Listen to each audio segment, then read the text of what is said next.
Iniisip ng lahat na siya ay isang walang tirahan na talunan, ngunit siya ay naging isang 1,000 years old na Diyos ng digmaan pagkatapos na iligtas ng isang babae.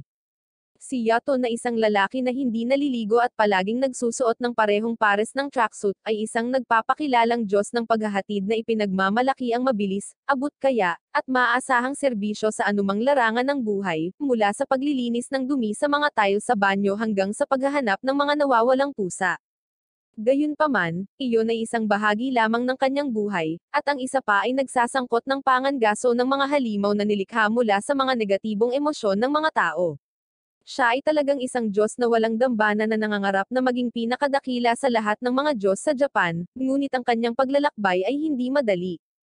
Isang araw, nasa isang paaralan si Yato kung saan ang mga negatibong emosyon dahil sa mga pagsusulit ay naging isang higanteng hugis ahas na halimaw. Inutusan niya ang isang katulong sa kanyang tabi na maging kanyang banal na sandata upang matapos niya ang halimaw.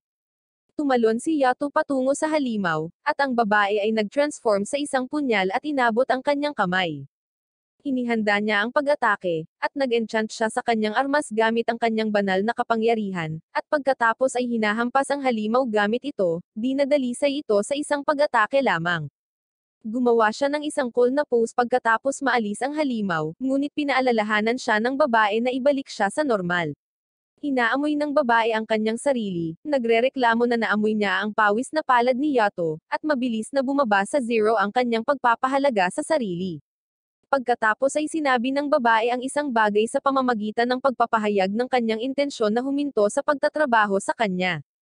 Sinusubukan ni Yato na kumbensihin siyang manatili, ngunit sumisigaw ang babae, na nagsasabi na hindi siya maaaring manatili sa isang mahirap na Diyos na walang dambana. Ginawa ng babae ang kanyang trump card at umiyak ng malakas, at nagpa siya si Yato na tanggapin ang kanyang hiling bago siya sinabihan ng mabaho. Tumatakbo ang babae, tinutokso si Yato, at sinisigawan siya ni Yato na huwag nang babalik sa kanya kapag ginawa siyang dakila at naging Diyos sa mga Diyos. Sa paglaon, iniiwan niya ang kanyang mga contact details sa pampublikong ari-arian para makontak siya ng mga tao para sa mga trabaho. Bigla siyang nakatanggap ng tawag tungkol sa isang pusa na nawawala, at kinuha ang trabaho upang hanapin ito.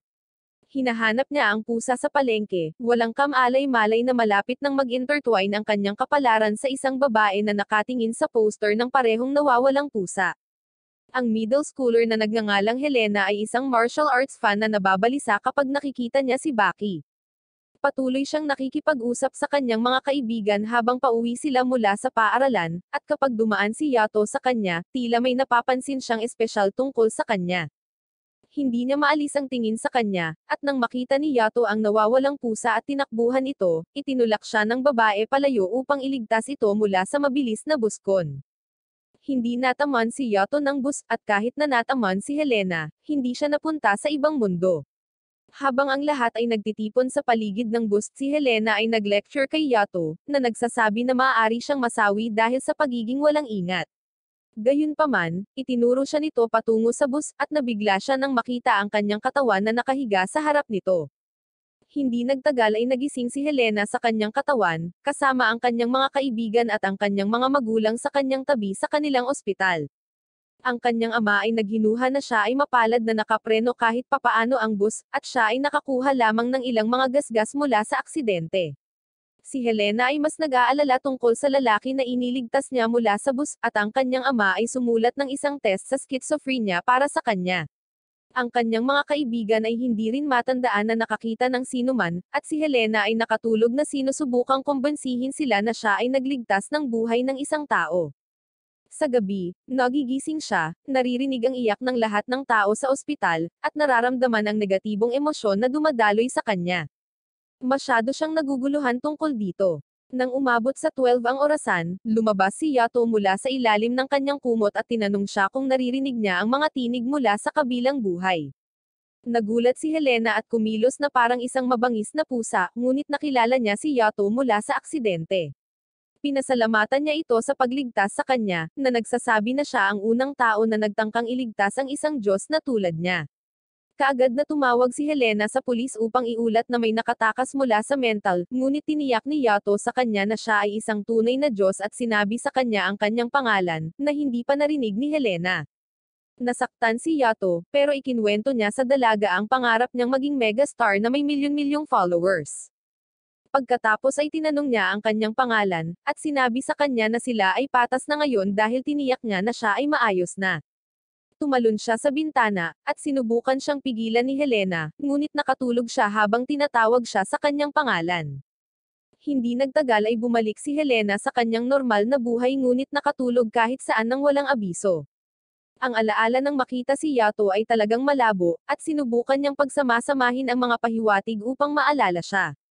Sa kanyang pag-uwi, napansin ni Helena ang nawawalang poster ng pusa at naalala na hinahabol ito ni Yato. Kaya nagpa siya siyang hanapin ang pusa para hanapin siya.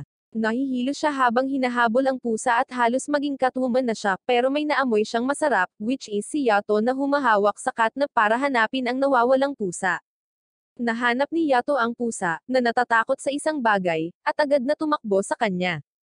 Habang inaalo ni Yato ang pusa, naririnig niya ang tinig ng mga halimaw, at ang mga halimaw na may mata ay sumulpat sa kanyang paligid, na nagsasabi na mabango siya. Pinalibutan nila siya mula sa lahat ng panig at inaatake siya. At kahit na mahihina lang sila, hindi sila kayang labanan ni Yato kung wala ang kanyang divine weapon, kaya tumakas siya kasama ang pusa. Pumunta siya sa isang bukid kung saan nakaharap siya ng isang higanteng halimaw na palaka. Sinipa niya ito palayo at pagkatapos ay tumakbo palayo dito, tinawag ang kanyang divine weapon, ngunit nakalimutan niyang umalis na pala siya sa trabaho. Huli na niyang napagtanto at aatakihin na sana siya ng palaka nang biglang lumapit si Helena doon at inilayo siya. Napansin ni Yato ang kanyang parang pos ang buntot at nagtataka kung ano ang nangyayari, ngunit walang oras para doon habang ang palaka ay lumalapit sa kanila at inaatake sila ng dila nito. Matapos iwasan ang kanyang pag-atake ng ilang sandali, nakaramdam ng lakas ng loob si Helena at nagmamadaling lumapit dito. Ngunit hinuhuli ng palaka ang kanyang binti, gayunpaman, naalala niya ang kanyang paboritong martial arts move na gagamitin sa kasong ito at sinipa ang palaka palayo sa kanya. Nagulat si Yato, at tuwang-tuwa si Helena sa kanyang paggalaw, na nagbibigay ng oras sa palaka para makabawi at umatake. Iniligtas ni Yato si Helena at binuhat siya habang tumatakas sila sa halimaw. Kapag nasa safe zone na sila, nagtataka si Yato kung paano siya nailigtas ng parehong babae ng 2 beses, habang si Helena naman ay gusto ng mga sagot tungkol sa kanilang pagkikita kanina. Pagkatapos ay napansin ni Helena ang kanyang buntot, at sinabi sa kanya ni Yato na ang kanyang kaluluwa ay lumabas sa kanyang katawan, na nakahiga na walang malay sa ibabaw ng bakod. Nataranta ang si Helena at tinanong siya kung nasawi na siya, ngunit sinabi ni Yato sa kanya na buhay pa rin siya. Sa sandaling iyon ang kaluluwa ni Helena ay bumabalik sa kanyang katawan, sumanib muli dito. Pagkatapos ay inihatid muna ni Yato ang pusa sa kanyang tahanan bago ibalik si Helena sa kanyang lugar. Maaga siyang nagising at napagtanto niyang may mabango. Pero nang mapansin niyang karga-karga siya ni Yato, sinuntok niya ito at tinawag siyang walang modo. Bumababa siya sa kanyang likuran at pagkatapos ay nagsimulang magpanik tungkol sa nangyayari sa kanyang katawan. Sinasabi ni Yato sa kanya na dahil sa aksidente sa bus, ang kanyang kaluluwa ay tila nawalan ng tirahan, at ngayon ito ay natigil sa pagitan ng mundo ng buhay at kabilang buhay. Ipinaliwanag niya na sa ngayon, si Helena ay parang isang pas ang gumagala, kapwa-tao at multo. Nataranta si Helena at tinanong si Yato kung mananatili siyang ganito magpakailanman, at hiniling niya sa kanya na tanggapin ito bilang kanyang bagong katotohanan. Hindi niya ito matatanggap at nakikiusap sa kanya na gawin ng isang bagay tungkol dito dahil siya ay isang Diyos. Sinasabi ni Yato sa kanya na kailangan niyang bayaran siya at itinaas ang kanyang kamay. Natakot si Helena, iniisip na gusto niya ng 5 milyon, ngunit ang kailangan lang niya ay 5 sentimo. Nagulat si Helena nang malaman na napakababa ng kanyang mga rate, ngunit ibinibigay pa rin niya sa kanya ang 5 sentimo, at tinatanggap niya ang kanyang pera at ang kanyang mga kahilingan, na nagsasabi na ang kanilang mga kapalaran ay konektado ngayon. Di nagtagal pagkatapos noon, nagsimulang mahulog si Helena kahit saan, at ngayon ay nakakakita na rin siya ng mga halimaw mula sa maliliit na hindi nakakapinsalang kalaban hanggang sa mga higanteng mga halimaw. Isang araw, habang natutulog siya habang nagpapalit para sa physical education class, nagpa siya siyang galugarin ang lungsod gamit ang kanyang espiritual na katawan. Natutuwa siyang maglibot-libot sa lugar nang biglang nakakita siya ng grupo ng mga dambuhalang serpent na halimaw. Siya ay natakot sa halimaw at naaalala ang itinuro sa kanya ni Yato tungkol sa kanila. Lahat sila ay mga residente ng kabilang buhay na nilikha mula sa mga negatibong emosyon ng mga tao, at dumating sa lahat ng uri at sukat. Tanging mga sanggol, hayop, at yaong naninirahan sa pagitan ng mortal na kaharian at kabilang buhay, tulad niya at ng mga Diyos, ang makakakita sa kanila. Speaking of Yato, naalala ni Helena na hindi pa siya nito kinokontak mula nang kunin niya ang pera niya, at tinawagan siya habang abala siya sa pag-iiwan ng mga contact details nito sa umaandar na tren. Gayunpaman, sa kanyang tawag, nag-teleport siya sa tabi niya at tinitiyak sa kanya na gagawin niya ang kanyang trabaho para sa kanya. Habang iniisip ng ilang dumadaan na kinakausap ni Helena ang kanyang sarili, tinanong niya si Yato kung paano siya naiiba sa mga halimaw. Sinasabi ni Yato na siya ay residente ng kabilang buhay, isang war god na ipinanganak mula sa isang panalangin. Si Helena ay hindi gaanong humanga sa kanyang matataas na pananalita, at itinuro niya na muli itong umalis sa kanyang katawan habang siya ay nagpapanik. Sinabi sa kanya ni Yato na mag-ingat sa mga masasamang halimaw na susubukang sirain siya, at gawin ang kanyang mga hangganan upang maging ganap na katulad nila. Medyo naging tense si Helena sa narinig at sinabihan si Yato na pagalingin siya kaagad, or ibalik na lang ang kanyang pera. Tinawag siya ni Helena na walang silbi, na nagpasakit sa damdamin ni Yato, ngunit tinatanggap niya ito dahil wala siyang divine weapon ngayon, isang espiritu ng tao na nagiging sandata sa kamay ng isang Diyos. Nagulat si Helena nang malaman ito, ngunit pagkatapos ay tinawagan si Yato at umalis upang gumawa ng trabaho, naiwan ang babae na mag-isa. Nagtataka siya kung paano niya mapipilit ang walang kwentang Diyos na magtrabaho ng mas mabilis kapag nakakuha siya ng inspirasyon mula sa kanyang paboritong martial artist, at nagpa siya na dalhin ang kanyang kapalaran sa kanyang mga kamay. Nagsimula siyang maghanap ng banal na sandata para kay Yato, ngunit lahat ng mga halimaw na kanyang nakontak ay tumakas sa kanya. Biglang, nakakita siya ng bagyo ng negatibong emosyon sa ibang lokasyon at nagmamadaling pumunta doon, umaasang makakahanap siya ng taong handang makipagtulungan sa kanya. Samantala, nagpapakahirap si Yato sa paglilinis ng mga dumi at pag-aayos ng mga tumutulo na gripo sa halagang 5 sentimo. Habang umiinom siya ng inumin na ibinigay sa kanya ng kanyang kliyente bilang tip, at iniisip kung ano ang dapat niyang gawin sa kahilingan ni Helena, nakatanggap siya ng tawag mula sa kanya na nagsasabing nakahanap siya ng divine weapon para sa kanya. Nag-teleport si Yato sa kanya at nalaman na nakatagpo siya ng isang higanteng spider demon bilang kanyang divine weapon candidate. Natakot si Yato at tumakbo palayo kasama si Helena, tinanong siya kung wala siyang isip na hindi niya matukoy ang pagkakaiba sa pagitan ng mga regular na halimaw at masamang halimaw. Hinabol sila ng halimaw, at sa kalagitnaan ng pagtakbo, lumabas si Helena sa kanyang katawan. Lumalabas na isang magandang bagay iyon dahil sa kanyang anyo ng espiritu, maaari niyang gawin ang mga kakaibang bagay ng madali. Iniiwasan niya ang pag-atake ng halimaw at naghahanda na sipin ito sa mukha ng hilahin ni Yato ang kanyang buntot, at pakiramdam niya ay na-stimulate ng sabay-sabay ang lahat ng kanyang nerves. Iniligtas niya siya mula sa pagkain ng halimaw na gagamba, ngunit sa halip ay nakagat ang kanyang kamay. Nagawa ni Yato na mabali ang isang ngipin ng halimaw, at pagkatapos ay dinala sa ligtas na lugar ang nababalisa na si Helena. Habang nagpapahinga sila, napansin ni Helena na may kakaibang kulay ang kamay ni Yato. Tinatawag niya itong katiwalian, na nangyayari kapag ang isang Diyos ay nakipag-ugnayan sa isang masamang halimaw, at sinabihan si Helena na huwag siyang hawakan kung hindi ito ay kakalat. Pagkatapos nito, sinabi niya sa kanya na ang kanyang buntot ay ang lifeline na nag-uugnay sa kanyang espiritu sa kanyang katawan, at kung ito ay maputol, hindi na siya makakabalik sa isang tao muli. Pagkatapos, inatake sila ng spider monster, at habang tumatakbo sila, nagreklamo si Helena na gusto niyang makawala sa sitwasyon na ito. Sinabi niya sa kanya na tumahimik at huwag subukang makipaglaban sa mga halimaw dahil hindi siya nababagay dito. Sinabi ni Yato sa kanya na makakahanap siya ng isang banal na sandata sa kanyang sarili, nang biglang nakita niya ang isang potensyal na kandidato sa malayo. Sa kahangahangang feature ng iPhone 15 Pro Max sa kanyang mga mata, nakita niya ang isang dalisay na espiritu ng tao na pagmamay-ari ng isang teenager na lalaki, at sa tingin niya ay magagamit niya ito. Tumakbo siya patungo sa nawawalang espiritu at ginagamit ang kanyang banal na kapangyarihan upang magtatag ng isang kontrata dito, na binibigyan ito ng pangalan at isang lugar upang mapabilang sa kanyang panig. Pinangalanan niya itong Kino, at natapos na ang kontrata sa ganoong paraan. Tinawag ni Yato ang espiritu upang tulungan siya, at ito ay nagiging isang espada na walang hawakan.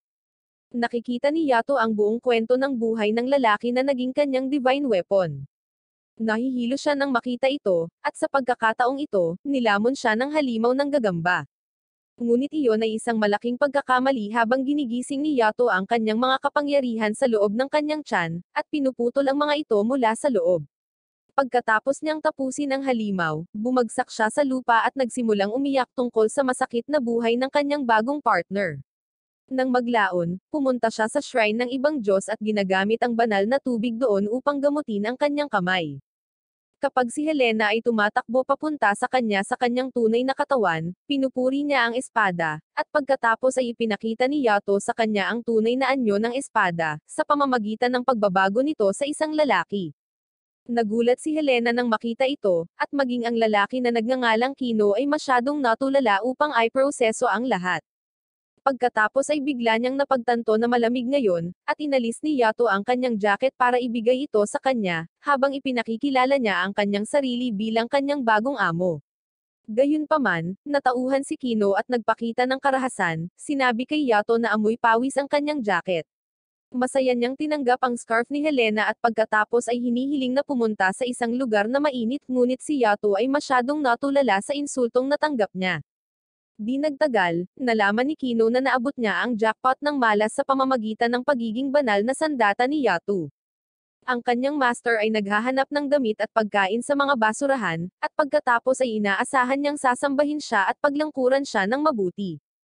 Dahil wala silang pera, hiniling ni Yato kay Helena na ilibre sila sa isang restaurant. Ibinalik ni Kino ang kanyang scarf na medyo walang pakundangan, at pagkatapos ay natulog nang dumating ang waitress para hilingin kay Helena ang kanyang order. Gayunpaman, habang tinatawag siya ni Yato, bigla niyang napansin siya at si Kino at nagtataka kung saan sila nanggaling. Nalilito rin si Helena at sinabi ni Yato sa kanya na ang mga Diyos ay hindi nakikita ng mga tao, ngunit halos hindi sila napapansin, tulad ng iyong crush. Sinasabi niya na hanggang sa siya ay mapansin, siya ay sama-sama sa paligid, at kapag ang mga tao ay lumayo sa kanya, nakakalimutan nila ang tungkol sa pagkikita sa kanya. Pagkatapos noon, kumakain ng madami sina Yato at Kino sa libre ni Helena, at naiinis siya doon. Nang maglaon, habang hinihingi ni Yato sa waitress ang mga libreng matamis, ipinakilala ni na Helena at Kino ang kanilang mga sarili sa isa't isa at nagbubuklod sa kanilang dalawa na hindi gusto si Yato. Gustong malaman ni Helena ang tungkol sa buhay ni Kino, ngunit ang mga alaala niya sa kanyang buhay bilang tao ay nabura na, at alam niyang nasawi na siya. May dumating na pusa doon, at pinaglaruan nila ito. Nang tingnang mabuti ni Kino si Helena, nagsimula siyang magkaroon ng pagtingin tungkol sa kanya.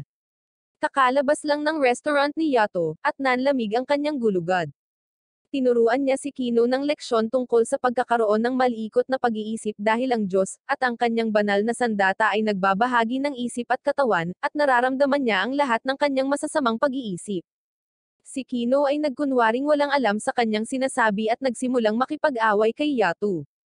Nang matawagan si Yato para sa trabaho at nagpas siyang umalis kaagad, ayaw ni Helena na umalis siya nang hindi muna pinag-uusapan ang kanyang trabaho. Kaya tumakbo siya para sunggaban sila, ngunit nag-teleport sila palayo, at nawalan siya ng malay. Gayunpaman, ang kanyang kaluluwa ay nag-teleport kasama kina Kino at Yato, na nasaktan sila ng bahagya dahil sa bigat ni Helena. Bigla silang pinalibutan ng hamog, at ang nakadamit na pari ay nagpakita sa kanilang paligid. Pakiramdam ni Yato ay naakit siya sa isang bitag nang lumabas ang isa pang Diyos na bumibigkas ng isang tula na nagpapabunga ng mga sirang puno. Mula sa mga tula, kinilala siya ni Helena bilang si Tinmo, ang Diyos ng edukasyon, at yumukod sa kanya, kasama si Kino. Sinasabi nila na si Tinmo ay isang tunay na Diyos na may mga babaeng tagapaglingkod, taliwas sa isang lalaki na tulad ni Yato. Ang pagpapahalaga sa sarili ni Yato ay bahagyang nasira, at pagkatapos ay sinabi ni Tinmo kay Kino na dahil siya ang banal na sandata ni Yato, hindi siya dapat yumukod sa ibang mga Diyos dahil ito ay kawalang galang. Pagkatapos nito, tinanong ni Yato si Tinmo kung bakit siya pinatawag dito, at hiniling ng matanda na alagaan siya ng ilang mga baybayin para sa kanya, dahil abala siya sa panahon ng pagsusulit. Alam ni Tinmo na madalas natutulog si Yato sa kanyang shrine nang walang pahintulot, at gustong marinig niya ang kahilingang ito kung gusto niyang ipagpatuloy iyon. Tinukso niya siya ng isang malaking halaga bago siya hinagisa ng 5 cent na barya, at pagkatapos ay ginawang tagapaglingkod ang kanyang tubo para ipakita kay Yato ang paligid. Laking gulat ni Yato nang makita niyang ang babaeng nasa harapan niya ay ang divine weapon na umalis sa trabaho niya nang walang 2 weeks notice. Siya ay nainis dahil sa pagkabigla, at ang babae ay nagpakilala bilang Maylin at sinabi kay Helena at Kino na siya ay minsang naging lingkod ni Yato ngunit iniwan siya dahil siya ay walang halaga. Pagkatapos nilang mag-away na parang hiwalay na mag-asawa, dinala ni Maylin si Yato at ang kanyang grupo sa tawiran ng Riles kung saan regular na nagtitipon ang malaking bilang ng mga halimaw, at sinasaniban nila ang mga taong mahina ang pag-iisip, kaya tumatalon sila sa harap ng mabilis na mga tren. Nalungkot si Helena na marinig iyon, at sinabing tiyak na dapat nilang sirain ang lahat ng mga halimaw, ngunit sinasabi ni Yato na ang mga nagnanais na masawi ay hindi dapat itigil dahil walang paraan upang mailigtas ang kanilang mga kaluluwa. Nagalit si Helena sa kanya at umalis, at nagpasya si Yato na umalis din sa lugar, ngunit pinigilan siya ni Maylin at hiniling sa kanya na magtrabaho kapag siya ay nabayaran ng maaga. Gayunpaman, naisip ni Helena na hindi niya tatapusin ang mga halimaw, kaya nagpasya siyang tanggapin ang bagay sa kanyang sariling mga kamay. Pumunta siya sa isang railway platform kung saan ang isang halimaw na nakakapit sa isang walang trabaho na lalaki ay sinusubukang gawin siyang tumalon sa harap ng tren. Sinipa ito ni Helena, ngunit ang paggawa nito ay umaakit sa lahat ng mga halimaw sa lugar. Dinaig siya ng mga ito at inihagis sa riles kung saan siya itinatali upang siya ay madurog ng tren. Sa kabutihang palad, nakarating si Yato doon sa eksaktong sandali at inatake ang mga halimaw na nakahawak sa kanya. Tumalon si Helena pataas, at ligtas na lumapag sa ibabaw ng tren kung saan sinabihan siya ni Yato na maghintay lang dito at panoorin ng isang eksperto na ginagawa ang kanyang trabaho. Mabilis na papalapit ang tren sa lugar na ipinagkatiwala kay Yato ni Tinmo, at nakita niya ang isang estudyante na sinusuyo ng mga halimaw na humakbang sa riles. Pakiramdam ni Kino ay hindi nila siya mailigtas bago siya dumating sa harap ng tren, ngunit hiniling sa kanya ni Yato na maniwala sa kanya. Tumakbo siya pasulong at tumalon sa harap ng tren, nag-enchant sa kanyang espada para dalisayin ang halimaw. Sa isang hiwa, pinutol niya ang halimaw, ngunit masyadong makapangyarihan si Kino at pinutol niya ang mga puno at poste, at nagulat si Yato dito. Kinabukasan, si Helena ay nagdadala ng tanghalian para sa kanya at hiniling sa kanya na sa wakas ay makinig sa kanyang kahilingan. Nagpasya siyang dalhin siya sa isang liblib na lugar na puno ng maliliit na barong-barong, at nagsimulang tumawag sa isang babae na nagngangalang Kapaka. Maya-maya, tumakbo sa kanya ang isang masayang pink na buhok na babae at niyakap siya ng mahigpit, habang ipinagdiriwang nila ang kanilang reunion. Nakaramdam ng awkward moment sina Helena at Kino, at pagkatapos ay sinabi ni Yato sa kanila ang isang bagay, at ipinakilala ang babae bilang si Kapaka, ang kanyang kasintahan. Nataranta silang tinitigan ni na Helena at Kino, at pagkatapos ay sinabi ni Yato kay Kapaka na gumawa siya ng bagong divine na sandata kamakailan, ngunit sa ngayon ay wala siyang sapat na ibibigay para sa kanya. Si Kapaka ay hindi nag-atubiling magbigay sa kanya ng pera, at sa sandaling iyon, isang lalaki ang sumipa kay Yato, na nagsasabi sa kanya na layuan ang kanyang babae. Habang akmang susuntukan niya ito, napansin niyang may ibang tao rito, kaya niyaya niya itong pumasok. Doon ay ipinakilala niya ang kanyang sarili bilang Darwin, ang divine weapon ni Kapaka. Nagulat sina Helena at Kino nang malaman na si Kapaka ay isang diyosa na romantikong kasangkot sa kanyang divine weapon at kay Yato, na hindi nagkakasundo. Sinasabi ni Yato kay Kino na mag-ingat kay Darwin, habang sinasabi niya na ang pangalan ni Darwin ay nasa listahan ng Epstein, at pinalayas niya siya sa kanyang bahay dahil dito. Nakikipag-usap si Darwin kay Kino tungkol sa pagiging banal na sandata ni Yato, habang si Kapaka ay nakikipag-usap kay Helena para sa ilang girls talk. Nang matapos siya sa kanya, sinabihan ni Kapaka si Kino na mag-ingat sa paligid ni Yato dahil sa kabila ng hitsura nito, nakarinig siya ng mga tsismis tungkol sa pagiging isang nakakatakot na Diyos nito. Bago siya matanong ni Kino kung ano ang ibig niyang sabihin, nagpakita si Yato at kinuha ang kanyang divine weapon dahil may trabaho sila, at sinundan sila ni Helena. Ang susunod na kliyente ni Yato ay isang lalaki na sumusubok sa bungee jumping ng walang lubad, at bago siya makalukso, nag-teleport si Yato sa ibabaw mismo ng kanyang ulo at itinapon siya pababa. Habang nahuhulog ang lalaki, napagtanto niya na hindi man lang niya matawagan ang kanyang ina para magpaalam, ngunit si Yato ay sumama sa kanya, isinalaysay ang buong katalogo ng mga serbisyong inaalok niya. Nahulog sa kanya si Helena at nadisbalance siya sandali, ngunit pagkatapos ay ibinigay ng lalaki kay Yato ang kanyang card at sinabi sa kanya na nabangkarote ang kanyang kumpanya. So, balak niyang tapusin ang kanyang buhay. Tinatawagan niya ang kanyang ina, ngunit nagkamali sa pagpindot ng isang digit at natawagan si Yato. Wala problema si Yato dito at hilingin sa kanya na sabihin ang kanyang kwento mula sa simula. Obligado ang lalaki, at sinabi niya na ilang buwan na ang nakalipas ay nakilala niya ang isang schoolgirl habang pabalik mula sa trabaho, at inilagay niya ang larawan ni Helena sa lugar ng kanyang mukha para lamang sa kasiyahan. Sinabi niya na ang babae ay tila mula sa isang napakahigpit na sambahayan, kaya nakaramdam siya ng sama ng loob at inihatid siya sa labas para sa hapunan, at ayon nagsimula silang mag-date. Sumigaw si Yato para sa pulis na arestuhin ang lalaki, ngunit ang lalaki ay nababalisa at sasabihin ang kanyang buong kwento. Inaangkin niya na sila ay nagpunta sa maraming mga date ngunit bawat isa sa kanila ay may ilang mga kakilakilabot na insidente. Unti-unti, nagsimulang bumaba ang kanyang pagganap sa trabaho, at bago niya malaman, siya ay walang trabaho at nabangkarota. Sa kabila nito, nais ng lalaki na makasama ang kanyang kasintahan, at dahil hindi niya kayang panatilihing masaya ito, binalak niyang tapusin ang buhay. Matapos marinig ang kanyang kwento, hiniling ni Yato sa lalaki na ipakita sa kanya ang larawan ng babae, at hindi siya nagulat nang malaman niyang si Kapaka iyon. Sina Helena at Kino ay nabalisa, at pagkatapos ay sinabi ni Yato sa kanila na si Kapaka ay ang Diyos ng kahirapan na papaslang sa anuman at lahat ng swerteng mayroon ka. Sinabihan niya ang lalaki na putulin ang lahat ng relasyon sa kanya dahil hindi lamang siya may ibang lalaki, mas matanda din siya kumpara sa kanyang hitsura. Gayunpaman, hindi pa handang patawarin ng lalaki ang kanyang tunay na pag-ibig, at mas pinili niyang masawi kaysa kalimutan si Kapaka. Sinuntok siya ni Yato, sinasabi sa kanya na ang isang taong madaling ibigay ang kanyang buhay ay hindi dapat umibig, at iyon ang nagpapaayos sa isip ng lalaki. Bumaling si Yato kay Kino, na kinakabahan dahil hindi niya alam kung ano ang gagawin, ngunit sinabi niya sa kanya na magkaroon ng pananampalataya sa kanyang sarili.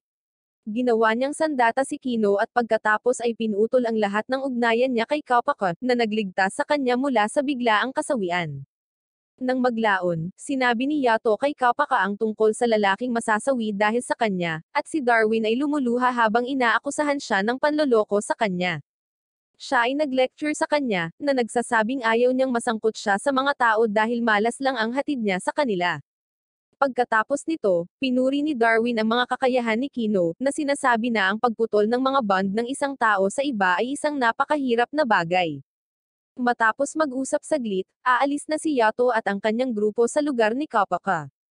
Ngunit bago umalis, nais ni Helena na kumpirmahin na ang mga tsismis tungkol kay Yato na isang nakakatakot na Diyos ay peke. Sinabi sa kanya ni Kapaka na totoo ang mga tsismis at nakapaslang na si Yato ng mga tao at mga banal na sandata. Takot na takot si Helena, ngunit tiniyak ni Darwin sa kanya na ito ay isang bagay ng nakaraan kapag nagkaroon ng ilang mga digmaan at mayroon lamang siyang isang trabaho, na pumaslang ng mga tao. Sinasabi niya na ang lahat ng mga Diyos ay ipinanganak mula sa kagustuhan ng mga tao, at para sa mga menor de edad na Diyos, ang kanilang pag-iral mismo ay isang hamon. Dapat nilang tuparin ang anumang nais na darating sa kanila, at iyon ang dahilan kung bakit kinailangan ni Yato na pumaslang ng mga tao upang mabuhay. Takot na takot si Helena matapos itong malaman, at sa pag-alis niya sa lugar, hinarap siya ni Yato at tinatanong kung ano ang pinag-usapan nila ni Kapaka. Sa pagbibigay ng sagot, tinanong siya ni Helena kung bakit niya siya ipinakilala kay Kapaka, at ipinatong ni Yato ang kanyang kamay sa kanyang balikat habang hinihiling niya sa kanya na pumunta kay Kapaka at Darwin kung sakaling may mangyari sa kanya. Gayunpaman, ang tanging bagay na maaari niyang pagtuunan ng pansin ay ang kanyang matamis na amoy. Medyo malayo sa kanila, nagtatapon ng isang bato si Kino sa isang pond habang inaalala niya kung paano siya pinuri ni Yato kanina. Biglang nagpakita sa harap niya ang isang babae na may maraming tato sa kanyang katawan, at nabigla si Kino nang mapagtanto niya na lahat ng mga ito ay kanyang mga pangalan. Dumating doon si Yato at tinawag niya ang babae na si Nadine at tinanong kung bakit siya nandito. Gayunpaman, bumangon si Nadine at sinabihan siyang tawagin siya sa pangalang ibinigay niya sa kanya dahil siya rin ang kanyang banal na sandata. Nawala si Nadine pagkatapos sabihin kay Yato na hihintayin niya itong tawagan siya, na ikinagulat ng lahat. Di nagtagal pagkatapos nito, kinuha ni Yato si Kino para sa pagsasanay upang ma-unlock niya ang kanyang mga bagong kakayahan. Nagpakita siya ng isang maliit na halimaw sa kanya at hiniling sa kanya na lumikha ng isang hadlang sa pagitan nila. Si Kino ay hindi gaanong kumpiyansa sa kanyang mga kakayahan, ngunit habang sinusunod niya ang mga tagubili ni Yato, siya ay lumikha ng isang hadlang na walang halimaw ang maaaring makadaan. Namangha si Helena at nagtanong kay Yato kung kaya din niyang gawin ang gayong mga cool na trick, ngunit sumagot si Yato na ang mga divine na armas lamang ang may kakayahang lumikha ng mga hadlang na tulad nito. Pagkatapos ay sinabi niya na si Kino ang lumikha ng pinakamalakas na hadlang sa kanyang unang pagsubok sa lahat ng divine na sandata na alam niya. Naalala agad ni Helena ang babaeng maraming tato. Tinanong niya si Yato kung siya ay isang divine weapon din, at kinakabahan na sumagot si Yato na siya ay isang kaibigan lamang na may mga benepisyo sa maraming mga Diyos. Hindi humanga si Helena sa pag-alam na si Yato ay may napakaraming mga tinatago, kaya nagpa siya siyang alagaan si Kino. Hinayla niya ito palapit sa kanya, na sinasabi na ang isang talunan na tulad ni Yato ay walang pakialam sa batang lalaki. Si Kino ay isang batang lalaki na teenager pa, kaya madali siyang mapuko sa pamamagitan lamang ng pagiging malapit sa kanya, at ramdam ni Yato ang pagkabigla dahil sa kanyang mga malilikot na pag-iisip. Ayaw niyang paalisin si Kino na kasama si Helena dahil kailangan niyang harapin ang sensasyong ito sa bawat pagkakataon, kaya hinihila niya ito palayo.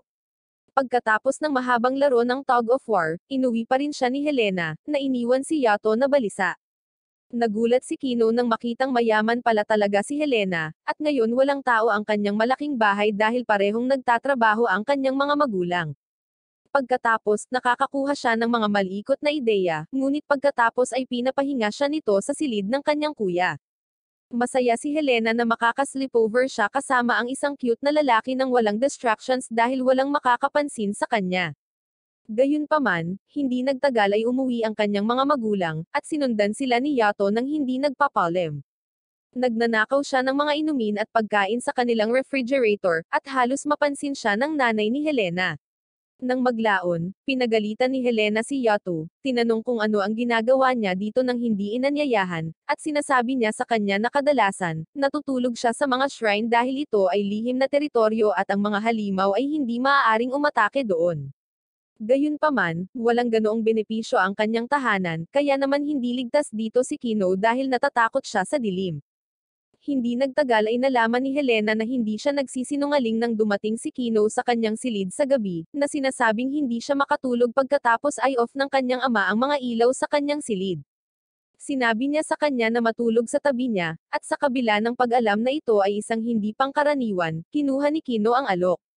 Nagpapanik siya dahil hindi pa siya naging malapit sa isang babae, at pagkatapos ay sinabi sa kanya ni Helena na mabango siya tulad ng kanyang amo. Hindi nagtagal, nakatulog siya, at hindi makontrol ni Kino ang kanyang instincts, kaya tumalikod siya at sinubukang pigilan ang pakiramdam. Gayunpaman, nagpapakita si Yato sa likod niya bago niya mahawakan si Helena at hinayla siya palabas. Siya ay nag-lecture sa kanya tungkol sa pagiging isang maginoo, ngunit si Kino ay hindi nais na marinig ito mula sa isang tao na may maraming side chicks. Sinabi niya kay Yato na mayroon na siyang isa pang banal na sandata, kaya't hindi niya ito dapat na kailangan at tumakbo palayo, na iniwan siyang tulale. Kinabukasan, isinama ni Helena si Kino sa pamimili, at sinabi niya sa kanya na hindi niya kailangang gumastos ng pera sa kanya dahil walang makakapansin sa kanya, at maaari siyang humiram ng mga bagay ayon sa gusto niya. Kinuha niya ang skateboard, at pinigilan siya ni Helena, sinabi sa kanya na ito ay pagnanakaw at dapat niyang malaman ang higit pa rito. Ibinalik niya ang skateboard sa shop at pagkatapos ay sinabi kay Kino na bibili siya ng isa para sa kanya mamaya, ngunit wala na siya sa oras na iyon. Sa sandaling iyon, tinawag siya ni Yato mula sa isang palaruan ng mga bata at sinabi sa kanya na nararamdaman niya sa tuwing ang kanyang divine na sandata ay gumagawa ng masama. Nararamdaman niya ang kanyang mga iniisip kagabi, at sa ngayon ay naramdaman niya na bumigay siya sa isa pang tukso. Sinasabi ni Yato na ang immoral na damdamin ng banal na sandata ay nagiging sakit para sa kanyang master, na kung paano natututo ang mga Diyos kung ano ang tama at kung ano ang mali. Gayunpaman, ang mga moral na iyon ay hindi gumagana kapag ang isang Diyos ay nagpasya na gumawa ng masasamang bagay, at maaari nilang gawin ang anumang gusto nila. Ang marinig ang kanyang mga salita ay napagtanto ni Helena na ang narinig niya kay Kappa tungkol sa kanyang pagiging isang marahas na Diyos ay totoo. Medyo kinakabahan siya sa harapan niya, kaya tumakbo siya palayo para hanapin si Kino pero iniwan niya ang katawan niya. Samantala, si Kino ay gumagala sa lungsod, iniisip kung galit pa rin ba si Helena sa kanya. Nang mapansin niyang dumidilim na, tumakbo siya sa isang lugar na hindi pa madilim. Nang marinig niya ang isang babae na humihingi ng tulong, lumingon siya, at napansin siya ng babae, kaya kumapit ito sa kanya at hiniling na dalhin siya sa kanyang mga magulang. Umiiyak siya, na sinasabi na tila hindi siya pinapansin ng lahat at nakikita niya ang nakakatakot na eyeballs. Napagtanto ni Kino na ang babae ay nasawi na, ngunit hindi niya ito alam. Kapag hiniling niya na manatili siya sa tabi niya hanggang sa dumating ang kanyang ina para sunduin siya, pumayag siya. Umupo siya kasama niya sa ilalim ng ilaw ng kalye kung saan ibinalita niya ang masamang balita at sinabi sa kanya na hindi darating ang kanyang ina. Nagalit ang babae at nagsimulang maglakad palayo habang umiiyak at lumapit si Helena doon nang pipigilan na ni Kino ang babae. Biglang lumabas ang lahat ng halimaw sa dilim at tinutokso ang dalaga na lumapit sa kanila, na sinasabing kasama nila ang kanyang ina. Kukunin na ng mga halimaw ang babae, at sinabihan ni Helena si Kino na gamitin ang kakayahang gumawa ng hadlang para iligtas siya. Tumakbo siya sa kadiliman at naglagay ng harang upang protektahan ang babae mula sa mga halimaw, habang mahigpit itong nakayakap sa kanya. Humingi siya ng paumanhin sa kanya dahil sa pananalita niya, ngunit pagkatapos ay sinabi sa kanya ng babae na siya ay mabango. Si Kino ay nalilito, ngunit pagkatapos ay tiningnan niya ang mukha ng babae at nalaman na nagsimula na itong maging masama. Si Kino ay nagulat at bumagsak sa lupa, at habang papalapit sa kanya ang batang babae, nawala ang kanyang konsentrasyon, at ang hadlang ay nawala. Nang mawala na ang hadlang, kinuha ng mga halimaw at inalis ang lahat ng liwanag sa lugar, at si Kino ay naninigas sa takot. Sinubukan ni Helena na iligtas siya habang inaatake siya ng isang higanteng halimaw, ngunit nahuli rin siya sa pag-body slam ng halimaw. Sa kabutihang palad, niligtas ni Yato silang dalawa sa huling sandali, at hiniling ni Kino na iligtas niya ang batang babae na pumasok sa loob ng halimaw. Narinig ni Yato ang kanyang kahilingan at tumalon pababa, ginawa siyang espada at nag-enchant sa kanya para talunin ang halimaw. Gayunpaman, nabalisa si Kino nang makita niya ang pagkakahawig ng batang babae sa higanteng halimaw, at hindi maibigay ni Yato ang pangwakas na atake. Sinabi ni Kino na kailangan nilang iligtas ang babae at hindi tapusin, ngunit sinabi sa kanya ni Yato na iligtas lamang nila siya sa pamamagitan ng pagdadalisay sa kanya ngayon. Sinasamantala ang kanilang kawalang katiyakan, dinaig sila ng halimaw at pagkatapos ay sinuntok si Yato palayo. Habang siya ay bumabangon, sinabi niya kay Kino na kapag ang kanyang kaluluwa ay nasira, maaari lamang siyang makaramdam ng walang katapusang sakit, kaya dapat siyang maging malakas at alisin ang batang babae sa kanyang paghihirap. Sa kabila ng sobrang takot ni Kino sa anumang bagay, sumusugod si Yato pasulong at di nadalisay ang halimaw. Ngunit matinding sakit ang kanyang nararamdaman dahil sa kawalan ng lakas ng loob ng kanyang lingkod. Lumipas ang ilang araw pagkatapos noon, ngunit hindi pa nakakabawi si Kino mula sa pagkabigla ng pagpaslang sa babae, at bumalik ang kanyang pagkabalisa ng walang babala. Nakikita niya ang mga halimaw sa tiyaang inihanda ni Helena para sa kanya, at kapag pumunta siya sa shopping mall upang tumakas mula sa bahay, natatakot siya sa pinakamaliit na halimaw. Sinumpa ni Kino si Yato, sinisisi siya sa kanyang kalagayan. Sinasabi niya na ginamit niya siya ng labag sa kanyang kalooban, at iyon ang dahilan kung bakit siya ay napa-paranoid. Inilabas niya ang kanyang pagkainis sa isang salamin, ngunit dahil hindi siya napapansin ng tindero sa tindahan kahit na pagkatapos noon, nagpa siya si Kino na magrebelde at magnakaw ng skateboard, na nagpadala ng panibagong sakit kay Yato. Masaya siyang sumakay sa ninakaw na skateboard, ngunit pagkatapos ay dumating si Yato at pinapatigil ang kanyang kasiyahan. Nagtanong siya tungkol sa skateboard, at sinabi ni Kino na binili ito ni Helena para sa kanya. Tila ang swerte ay wala sa kanyang panig, at si Helena ay dumating doon sa eksaktong sandaling iyon. Napaatras siya sa isang sulok habang tinatanong siya ni Yato tungkol sa skateboard. Natakot si Helena na paparusahan ni Yato si Kino sa pagnanakaw, kaya nagsinungaling siya at sinabing binili niya ito para kay Kino, kaya hinayaan niya itong palampasin sa pagkakataong ito. Pagkatapos nito, binibigyang pansin niya ang pulang kalangitan ng paglubog ng araw, na sinasabing sa panahong ito ang hangganan sa pagitan ng mundong ito at ng susunod ay lalabo, at ang mga naninirahan sa pagitan nila ay nagiging mas aktibo. Nang matapos niya ang kanyang dialog, tumangala si Yato para makita ang isang leon na may nakasakay na babae na galit sa kanya. Hinatake niya si Kino gamit ang kanyang latigo, at itinulak siya ni Yato palayo sa kanyang landas sa huling sandali. Nagulat si Helena, ngunit sinabihan siya ni Yato na huwag mag-react at maniwala na hindi niya sila nakikita. Tinawag ng babae si Yato na isang Diyos ng kalamidad, at ibinalik niya ang pagbati, na tinawag siyang Venese, ang pinakamalakas na Diyos ng digmaan na nakilala niya. Tinanong ni Kino kung siya ay isang Diyos at kung bakit niya sinasalakay ang mga ito, at sinagot ni Yato na siya ay nasa kanyang masamang panig ng matagal na ang nakalipas, kaya't siya ay naglalayon para sa kanyang buhay mula noon. Hindi gustong makibahagi ni Kino sa kanilang laban at gustong tumakbo, ngunit tiniyak ni Yato na hindi siya patatawarin ni Vanessa dahil siya ang kanyang banal na sandata. Hinatake niya siya, at umiwas si Yato bago ginawang espada si Kino at tumakbo palayo sa kanya. Habang hinahabol siya ni Vanessa, nagtataka si Helena kung bakit si Vanessa, ang Diyos na nagbibigay ng hustisya sa mga makasalanan, ay hinahabol si Yato. Naaalala niya ang kanyang mga salita tungkol sa pagpunta kay Kapaka kung sakaling may mangyari sa kanya, at nagpa siya na ang oras para sa pagkilos ay ngayon na. Samantala, hinahabol ni Vanessa si Yato at ginagamit ang kanyang divine weapon na si Kasoma, na naninirahan sa kanyang hikaw at kumikilos tulad ng Jarvis ni Iron Man. Nakahanap siya ng tamang lugar para maipit siya, ipinadala ang kanyang leon para pigilan siya sa pagtakas, at pagkatapos ay hinabol siya sa pagtakbo, na determinadong wakasan ang kanyang buhay ngayon. Si Yato ay nagtatago sa kanya dahil siya ay pagod, at kapag si Kino ay nagreklamo tungkol dito, sinisisi niya ito sa kanyang mahinang kondisyon. Sinabi niya sa kanya na dahil nagkakaroon siya ng maraming negatibo at makasariling emosyon kamakailan, dumaan siya sa impyerno at inutusan siyang magpakalalaki. Hindi pinansin ni Kino ang kanyang mga salita at tinanong siya kung tatapusin ba talaga niya ang ibang Diyos gamit siya, at sinabi ni Yato na maaaring wala na siyang ibang pagpipilian. Ipinaliwanag niya na ang lahat ng hawak ni Vanessa, mula sa kanyang damit hanggang sa kanyang leon, ay isang banal na sandata. Ang kanyang navigator na si Kasoma ay ang pinakamahusay sa kanyang mga tagapaglingkod, at dahil sa kanyang tulong, siya ay halos hindi magagapi. Nagmamadaling pumunta si Yato sa isang open na lugar, umaasang matatapos si Vanessa habang may natitira pang lakas. Agad niya itong inatake, at habang hinaharangan ni Yato ang kanyang mga pag-atake gamit ang kanyang latigo, napagtanto niyang hindi siya makakalaban sa kanya ngayon.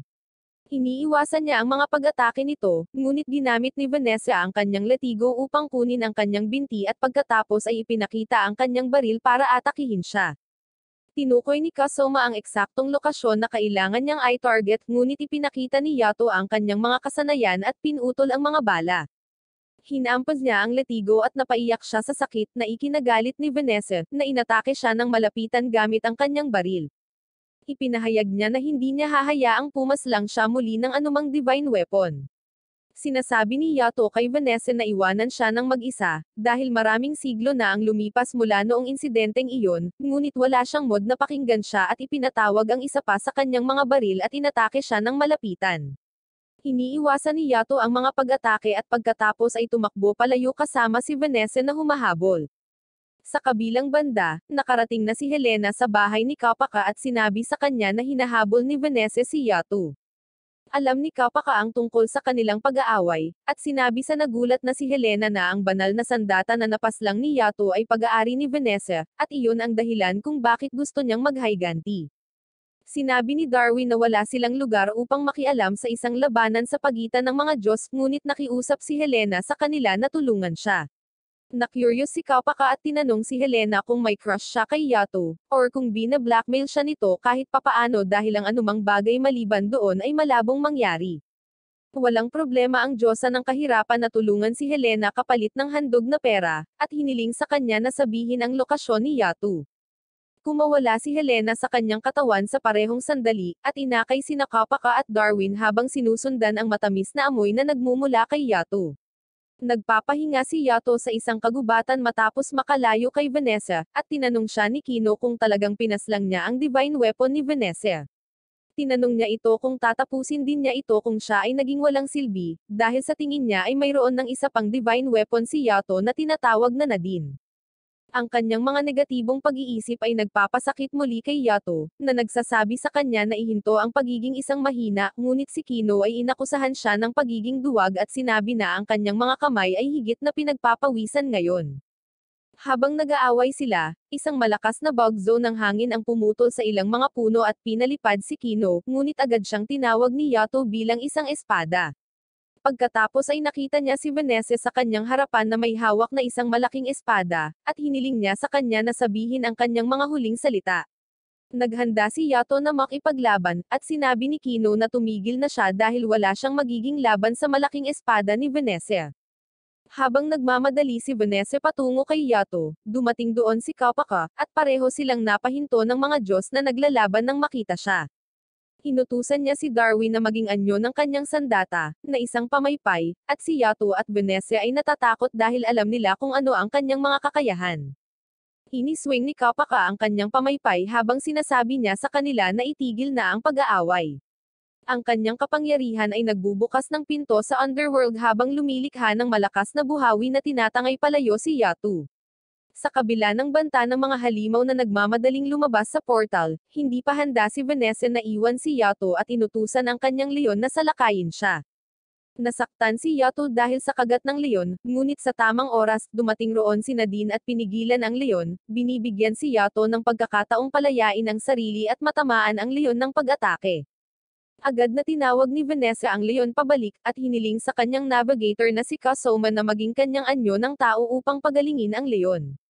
Gusto pa rin niyang habulin si Yato, ngunit matalinong pinigilan siya ni Kasoma, tinanong kung handa ba siyang ipagsapalaran ang buhay ng kanyang mga banal na sandata para lamang makaganti.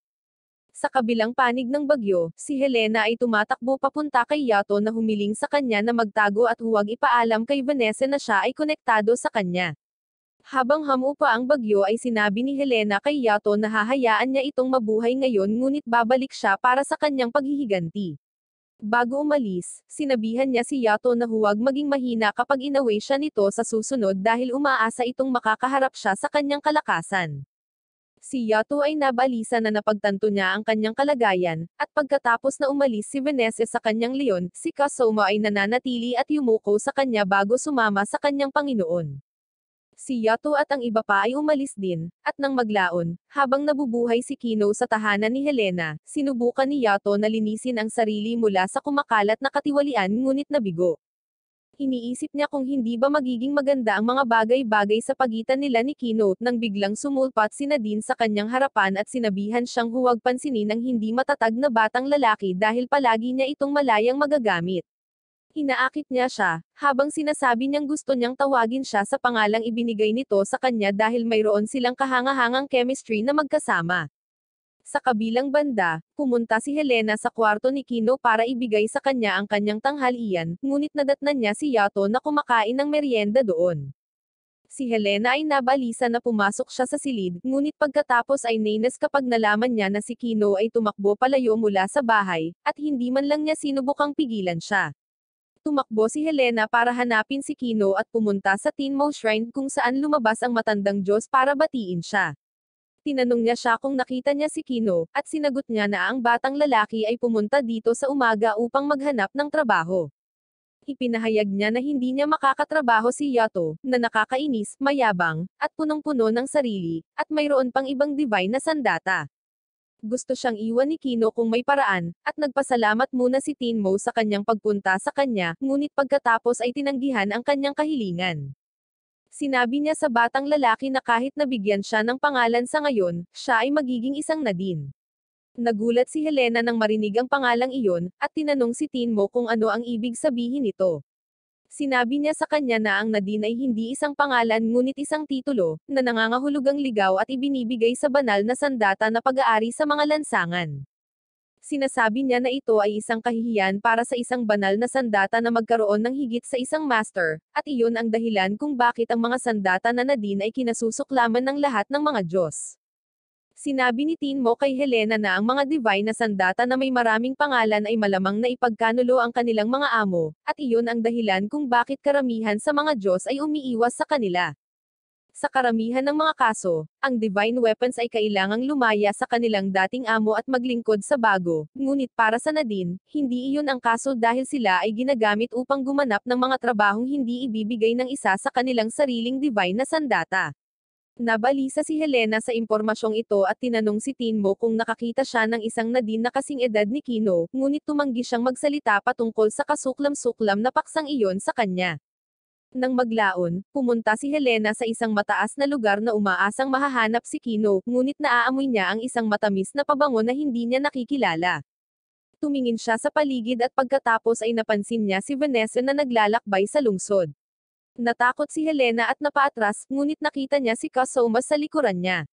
Alam niyang nakikita niya sila at malapit siyang kakilala ni Yato, at iniisip ni Helena na masasawi na siya ngayon.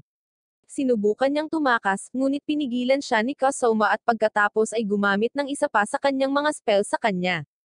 Hindi nagtagal, dumating doon si Vanessa, at naramdaman ni Helena na siya ang magiging hapunan ng leon ngayon. Gayunpaman, hindi napapansin ni Vanessa or ng kanyang leon ang kanyang presensya, at si Kasoma ay walang tigil na nakikipag-usap tungkol sa negosyo sa kanila. Umalis si Vanessa sa kanyang patrol para maghanap ng higit pang mga halimaw kasama ang leon, at habang pinapanood sila ni Helena, pakiramdam niya ay isa silang malakas na team. Hindi nagtagal, sinabihan siya ni Kasoma na huwag masyadong makisali sa mga Diyos habang pinapalaya niya siya mula sa kanyang mga spell. Nataranta si Helena dahil tinawag siya nito sa buong legal na pangalan at tirahan nito. Ipinaliwanag ni Kasoma na ang kanyang mga kapangyarihan ay nagpapahintulot sa kanya na palawakin ang kanyang mga pandama, habang nagtatago din ng mga bagay mula sa iba. Tungkol naman sa pangalan ni Helena, nakuha niya ito sa pamamagitan ng pagnanakaw sa kanyang wallet at pagsasabi sa kanya na panatilihing mababa ang profile kung ayaw niyang magkaroon ng gulo kay Vanessa.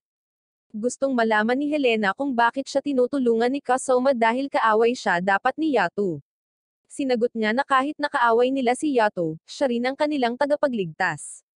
Hindi gaanong naiintindihan ni Helena, at pagkatapos ay tinanong siya ni Kasoma kung maayos ba ang kalagayan ni Yato dahil base sa katiwalian niya sa K1 noong isang araw, tila nahihirapan siya. Ipinaliwanag ni Kasoma na ang katiwalian ay sanhi ng panloob, at ang tanging paraan para mangyari iyon ay sa pamamagitan ng maling pagkilos ng divine na sandata. Sinabi ni Kasoma kay Helena na kailangan nilang tanggalin ang banal na sandata ni Yato kung gusto nilang iligtas siya dahil kung patuloy na magkakasala si Yato, magkakasakit si Yato, at maaaring mawala ang kanyang buhay. Habang nag-aalala si Helena sa kanya, nahanap ni Yato si Kino at isinama siya dahil may trabaho sila. Gayunpaman, ang trabahong iyon ay nagsasangkot ng pagtulong sa isang lokal na convenience store sa gabi. Si Kino ay hindi masaya tungkol dito, ngunit sinabi sa kanya ni Yato na ito ay mas mahusay kaysa sa wala. Maya-maya lang, dumating si Darwin, kasunod ni Kapaka at pinaalis siya ni Yato sa labas ng tindahan bago siya magdala ng kahirapan sa kanyang kliyente. Habang nag-aaway sina Darwin at Yato kung paano tratuhin ang isang Diyos tulad ni Kapaka, dumating doon si Helena. Namumula siya, habang sinusubukang itago ang katotohanan na natagpuan niya si Yato sa pamamagitan ng pagsunod sa mahiwagang pabango nito, pagkatapos ay sinabi na ni Darwin ang kanilang pakay. Sinabi niya na nakatanggap ng trabaho si Kapaka noong isang araw, ngunit dahil niya trip ito, gusto niyang kunin niya ito. Habang atubili si Yato sa trabaho, tinanong siya ni Helena kung bakit siya namumutla kamakailan. Sa sandaling iyon, nakaramdam siya ng panibagong sakit at agad na nalaman na may ginawa si Kino. Nakita niya itong nakatayo sa harap ng counter at agad na tiningnan ang pera upang matiyak na wala siyang ninakaw. Si Kino ay nagpahayag ng pagkadismaya, na sinasabi na kahit ang kanyang Diyos ay hindi nagtitiwala sa kanya. Pagkatapos ay tumakbo siya palayo, para lang matapilok sa mga paa ng malas na Diyosa at ihulog ang tip jar na ninakaw niya. Siya ay na-corner dahil ang kanyang pagnanakaw ay nalantad, at siya ay tumakas. Hindi siya pinigilan ni Yato at nagpalit na lang ng damit pang trabaho para kunin ang hiling ni Darwin sa trabaho, iniwan siyang mag-asikaso sa tindahan. Naabot ni Yato ang lokasyon kung saan kailangan niyang alisin ang isang halimaw, at sinundan siya ni Helena doon upang pag-usapan ang tungkol kay Kino. Sinabi niya na kailangan niya ang kanyang banal na sandata upang tapusin ang halimaw, ngunit sinabi ni Helena na gusto niyang pag-usapan ang iba pang mga bagay. Sinasabi ni Yato na alam niya rin ito, at oras na upang lutasin ang isyong ito minsan at para sa lahat. Natakot si Helena na tatapusin ni Yato si Kino, kaya sinampal niya ang sarili para magising, at saka hinawakan ang mukha ni Yato para sabihin sa kanya na dapat niyang itigil ang pagtrato kay Kino na parang kasangkapan lang at kilalanin na siya ay tao. Napabalikwas siya sa kanyang biglaang kahilingan nang maramdaman niya ang presensya ni Nadine sa malapit. Siya ay nakikipag-usap muli kay Kino, na sinasabi sa kanya na maaaring siya ay cute, ngunit siya ay tamad at walang silbi. Dumating doon sina Yato at Helena sa sandaling iyon, at hiniling sa kanya ni Nadine na gamitin siya para tapusin ang anumang humahadlang sa kanya. Gayunpaman, tinanggihan ni Yato ang kanyang nakakaakit na alok at tinawag si Kino bilang kanyang sandata, na sinasabi sa kanya na huwag pansinin ang babae at sa halip ay tumuon sa higanteng halimaw na gamo-gamo na kailangan nilang tapusin. Hinahabol ni Yato ang gamo-gamo sa kabila ng napakaliit nito upang makagalaw, at pagkatapos ay nag-enchant sa kanyang espada upang maputol ito. Gayunpaman, wala siyang sapat na kapangyarihan upang tapusin ang halimaw sa isang hit dahil nawalan na ng tiwala si Kino sa kanya. Habang sinusubukan ni Yato na hawakan ng mabuti ang kanyang espada, nakita niya si Nadine na nakatayo pa rin sa isang sulok habang nakaunat ang mga braso para tawagan siya nito, ngunit tinanggihan niya ang mga tukso nito. Ang halimaw ay dinampot siya at dinala siya, ngunit si Yato ay gumagamit ng isang lihim na panlilinlang upang palayain ang kanyang sarili at masugatan ang halimaw. Ang banal na tubig na inimbak niya kanina ay naging kapaki-pakinabang na ngayon, at ibinuhos ito ni Yato sa kanyang espada habang sinasabi niya kay Nadine na umalis na. Inaangkin niya na maaaring si Kino ay isang walang utang na loob na batang lalaki, ngunit natagpuan niya ito at pinangalanan siya, kaya hindi niya ito iiwan ng ganoon lang. Muli niyang inilabas ang espada at matagumpay na tinapos ang halimaw sa mabilis na paraan. Sa oras na ito, nabigo si Nadine, ngunit pagkatapos ay ang isa sa kanyang mga kaibigan ay nag-teleport sa tabi niya, na nagsasabi na nakakalungkot na siya ay pinagtaksilin. Na-curious si Kino tungkol sa kanya, ngunit sinabihan siya ni Yato na huwag tumingin at inilayo siya. Lumayo sila, at habang pinagmamasdan sila ni Helena, nag-aalala siya kung ano ang mangyayari sa kanila ngayon. Paulit-ulit niyang iniisip ang babala ni Kasoma na masasawi si Yato kapag hindi napigilan si Kino nang bigla itong mag-teleport sa tabi niya sa washroom ng paaralan. Siya ay naguguluhan at nagsimulang umatake kaagad sa kanya, kahit na sinusubukan nitong ipaliwanag na ito ay isang hindi pagkakaunawaan lamang. Matapos silang pahirapan, ipinaliwanag ni Yato na minsan niyang iniwan ang kanyang numero sa washroom na ito para mahanap ng mga potensyal na kliyente, at may tumawag sa kanya ngayon. Binuksan niya ang pinto sa banyo para makita ang isang lalaki na nakaupo doon, at inatake din siya ni Helena dahil sa pagiging naroon. Siya ay galit na galit sa lahat ng tatlong lalaki, ngunit pagkatapos ay sinabi sa kanya ng lalaki na nagngangalang Oji na siya ay nagtatago dito dahil sa mga nang-aapi sa kanya. Nagsimula siyang umiyak habang nagkukwento, at inalok siya ni Helena ng kanyang panyo. Nahulaan na ito ni Yato dahil karamihan sa mga kahilingan na nagmumula sa paaralan ay tungkol sa pambubuli. Umiiyak si Oji, sinabi na gusto niyang tumakbo ng malayo sa lugar na ito, at si Kino ay naiinis sa kanyang pagiging mahina. Sinabihan ni Yato ang kanyang lingkod na huwag kamuhian ang lalaki sa pagiging mahina dahil kapareho niya ito. Si Kino ay nasaktan sa pahayag na ito, at sinasabing hindi siya mahina bago umalis. Hindi siya pinansin ni Yato at sinabihan si Oji na dapat niyang subukan na maging kasing expressive ni Kino, at para doon, binigyan niya siya ng isang lihim na sandata na gagamitin laban sa kanyang mga mananakot. Natakot si Oji, at sinabi sa kanya ni Yato na ang mga kahihinatnan ng paggamit ng kanyang regalo ay maaaring maging seryoso. Gayunpaman, kinuha pa rin niya ito, at sinigawan ni Helena si Yato para sa pagpapalam sa isang lalaki na kumuha ng isang mapanganib na sandata. Tumugon si Yato na gusto lang niyang tulungan si Oji, at kung mayroon man siyang pagpipigil sa sarili, hindi siya mananakit ng iba. Naniniwala si Helena na kailangang may isa pang paraan upang malutas ang mga bagay, ngunit hindi maganda ang pakiramdam ni Yato at nagpas siyang magpahinga. Sa kanyang pag-alis, sinabi niya na ang pagiging naririto ay maaaring itulak din si Kino sa gilid. Gusto pang malaman ni Helena ang tungkol dito, ngunit umalis siya nang hindi nagpaliwanag. Patuloy na tumatawag si Helena sa kanyang numero at hinahanap siya bago niya makitang natutulog ito sa infirmary.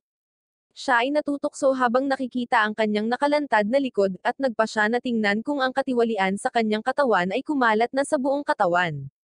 Nagising si Yato habang sinusuri niya siya, at sinuntok ulit siya, kahit na hindi niya kasalanan sa pagkakataong ito. Binago ni Helena ang paksa at tinanong siya tungkol kay Kino, at sinabi sa kanya ni Yato na ang batang lalaki ay nasa mahirap na edad, at mananatili siyang teenager magpakailanman. Kaya naman mahirap siyang pagsabihan sa ngayon. Samantala, nagre-rebelled parent si Kino, at galit pa rin siya kay Yato sa pagkumpara niya sa isang talunan gaya ni Oji.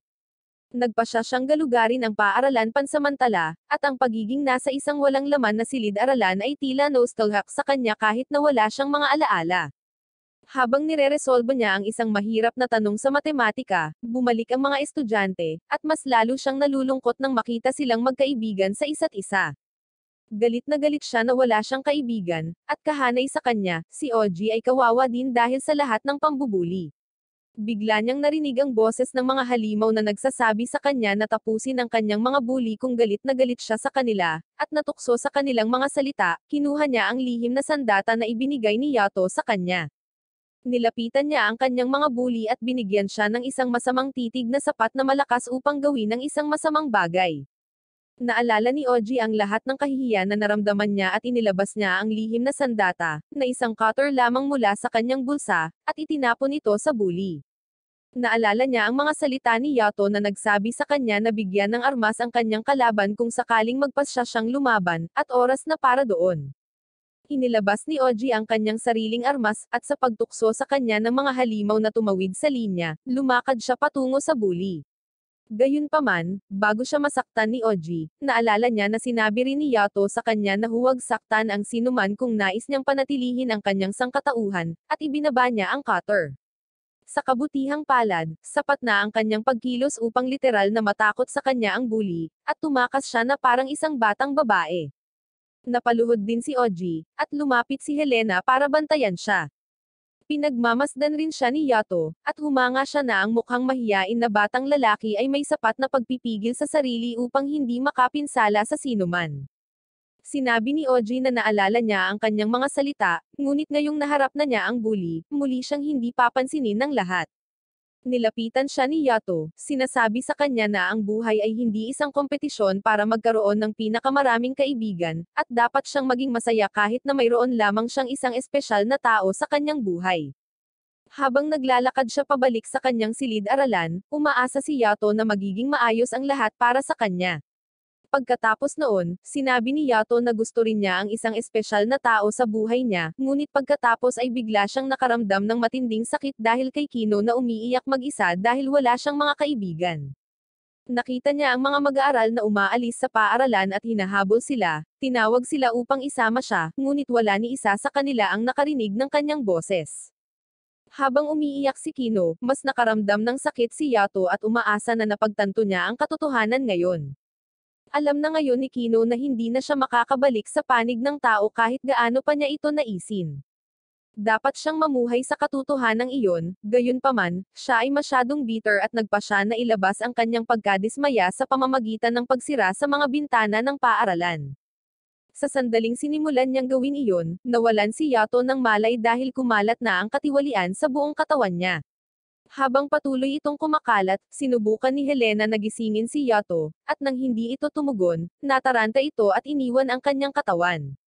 Siya ay bumagsak sa ibabaw ni Yato at napunta sa kanya konti ang katiwalian at napakasakit nito, kahit na bahagya itong nahawa lang sa kanyang kamay. Binuhat niya siya at dinala kay Kino, na tapos na niyang basagin ang mga bintana. Nagulat siya nang makita sina Yato at Helena na nahihirapan sa kanilang mga sarili, at sinabi sa kanya ni Helena na sa tuwing may gagawin siyang masama, nagdurusa si Yato dahil dito. Sinubukan niyang patigasin ito para hindi masaktan ang kanyang damdamin, ngunit ito ay naglagay sa kanya sa malubhang panganib. Naawa si Helena kay Yato na kinampihan niya si Kino kanina, at ngayon ay sinisigawan niya ito na sumama sa kanila. Pagkatapos, pumunta siya sa bahay ni Kapaka dahil doon lang siya nakakaalam na may makakatulong. Gayunpaman, nang buksan ni Darwin at Kapaka ang pinto, sila ay natakot nang makita na sina Yato at Helena ay nahulog sa katiwalian. Gusto siyang tulungan ni Kapaka ngunit hindi nagaksaya ng kahit isang segundo si Darwin at naglagay ng hadlang sa pagitan nila, at patuloy na nagmamakaawa si Helena sa kanila na iligtas si Yato. Umiiyak siya, at siya lang ang pinayagan ni Darwin na makapasok sa hadlang. Hiniling niya kay Kapaka na tulungang dalisayin ang babae, at dinala siya nito sa banyo at lumikha ng sariwang banal na tubig upang tulungan siya.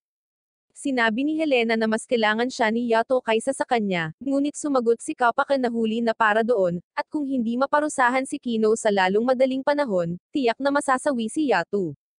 Ginagampanan ni Darwin ang papel na gawin iyon para sa kanyang sarili, at umalis upang humingi ng tulong mula sa iba pang mga divine weapon. Gustong malaman ni Helena kung paano mapaparusahan si Kino, at sinabi sa kanya ni Darwin ang tungkol sa proseso ng pag-alis ng katiwalian na tinatawag na purification. Kailangan nito ng 3 divine na sandata para gumanap, at iyon ang dahilan kung bakit kailangan niya ng 2 pa. Sinabihan siya ni Kapaka na magmadali dahil medyo mababa ang pagkakataon na magtagumpay ang purification, at alam din ni Darwin na hindi magtatagal si Yato ng gabi kung hindi magagagamot. Inalis niya ang harang bago lumabas, at binalaan si Kino na huwag lumipat sa kanyang lugar or tatapusin niya ito gamit ang sarili niyang mga kamay. Mukhang wala pa ring pakialam si Kino at may devil care attitude sa mga bagay-bagay. Pumunta muna si Darwin sa Tinmo Shrine upang humingi ng tulong sa pagdadalisay, ngunit lahat ng divine na sandata ay kinakabahan dahil kapag nabigo ang proseso, maaari silang mawalan ng buhay.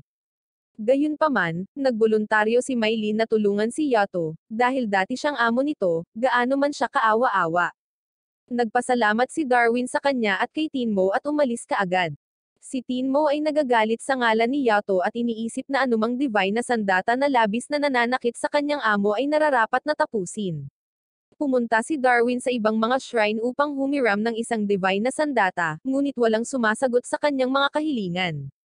Tinawagan niya si Kapaka upang sabihin sa kanya ang tungkol sa sitwasyon, at naniniwala siya na masasawi si Yato kapag wala silang mahanap na ibang tutulong sa kanya. Kaagad na lumabas si Helena mula sa purification shower at nagpas siyang maghanap mismo ng isang divine na sandata.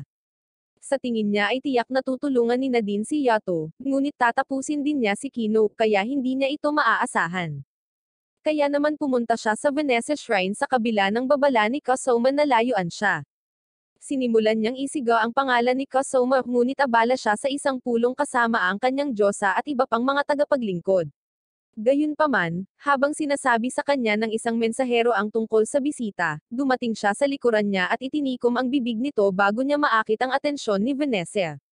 Bumalik sa lugar ni Kapaka, nag-aalboroto siya dahil hindi mahanap ni Darwin ang pangatlong divine weapon para tulungan siya, at hiniling ni Maylin kay Yato na huminga. Nainas si Kino, at nagpa siya na umalis sa lugar kahit na sinabihan siya ni Darwin na bumalik. Gayunpaman, nabangga niya si Kasoma, na mahigpit na sinabihan siyang bumalik. Tinanong ni Darwin si Kasoma kung bakit siya nandito dahil si Yato ang sinumpaang kaaway ng kanyang grupo, at sumagot siya na may personal siyang utang kay Yato. Hiniling niya kay Kapaka na i-lecture si Helena tungkol sa pagpunta sa base ng kaaway para sa tulong sa ibang pagkakataon, at pumunta muna siya para suriin si Yato. Nalaman niyang masyadong kritikal ang kanyang kondisyon, at malamang na mabaygo ang purification. Kaya hiniling niya sa kanya na tanggalin ang pangalan ni Kino at palayasin siya. Tumanggi si Yato na gawin iyon, at lumingon si Kasoma kay Kino upang tanungin siya kung ano ang ginawa niya upang ilagay siya sa ganitong kondisyon. Sinabi ni Kino na wala siyang ginawa, at hiniling sa kanya ni Darwin na alisin ang kanyang kamiseta upang patunayan ang kanyang kawalang kasalanan. Inalis ni Kino ang kanyang kamiseta at nalaman na mayroong maraming maalay at nakakatakot na mga mata na lumalabas sa kanyang likod. Nabigla ang lahat, lalo na si Kino, na hindi napansin ang paglaganap ng katiwalian sa kanyang katawan at sa mga mata doon. Isinusumpa siya ni Darwin dahil ngayon niya napagtanto kung gaano nasaktan ni Kino si Yato. Kasama sina Maylin at Kasoma, nagpa siyang dalisayin siya. Pinalibutan nila si Kino mula sa 3 panig at binibigkas ang isang panalangin upang dalisayin siya, habang pinapanatili ang kanyang pangalan. Sabay-sabay silang naghagis ng mga hadlang at binitag si Kino sa isang tatsulok na bilangguan, habang siya ay sumisigaw. Nararamdaman rin ni Yato ang sakit niya, at kinilabutan si Helena habang tinatanong niya si Kapaka kung ano ang nangyayari. Ipinaliwanag niya na ang seremonya ng purification ay tulad ng pagputol ng bulok na laman mula sa isang sugat, at iyon ang dahilan kung bakit ito ay parehong parusa at isang paglilinis. Sinasabi niya na ang mga banal na sandata lamang ang maaaring humatol sa mga kasalanan ng iba pang mga sandata ng Diyos dahil lahat sila ay dating tao ng minsan. Ang mga hukom ay hindi dapat huminto hanggat hindi natatapos ang pagdadalisay, at ang nagkasalang espiritu ay nagpahayag ng lahat ng kanyang mga kasalanan at biglang nagsalita sa kanila. Hiniling ni Darwin kay Kino na bilangin ang kanyang mga kasalanan, ngunit sa kabila ng sakit, tumanggi siyang tanggapin ang kanyang mga pagkakamali at sumigaw na tatapusin siya. Ang paggawa niyan ay nagpapalubha sa kanyang mga kasalanan, at siya mismo ay nagsimulang maging isang masamang halimaw. Ang tatlong divine na sandata ay humihigpit sa kanilang harang sa paligid niya, at habang bumabangga dito si Kino at umiiyak sa sakit, samuka si Yato ng dugo. Nais na huminto sila dahil ito ay masyadong malupit, at pinigilan siya ni Kapaka, na sinasabi na hindi siya dapat tumingin kung hindi niya ito makayanin. Umiyak muna si Kino, sinabing wala siyang ginawang masama para maparusahan ng ganito, at pagkatapos ay tinanggap niya na nagnakaw siya at sinira ang mga bagay dahil sa galit niya. Sinabi niya na hindi patas para sa mga nabubuhay na tao na magkaroon ng lahat habang sila ay wala. Ang kanyang katiwalian ay nagsimulang kumalat ng higit pa, at siya ay nagiging mas malapit sa pagiging isang halimaw. Habang inaalala niya ang araw na nasa paaralan siya nang napagtanto niya kung gaano siya kalungkot, ang katiwalian ay nagsimulang sumaklaw sa pangalang ibinigay ni Yato sa kanya. Alam ng tatlong divine na sandata na kung ito ay ganap na nawala, walang pag-asa na mailigtas si Kino.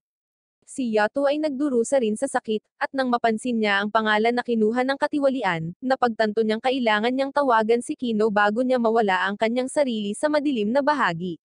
Naaalala niya ang lahat ng masasayang alaala na ginawa nila, ngunit hindi siya nakakakuha ng sapat na lakas upang dalhin ang kanyang pangalan.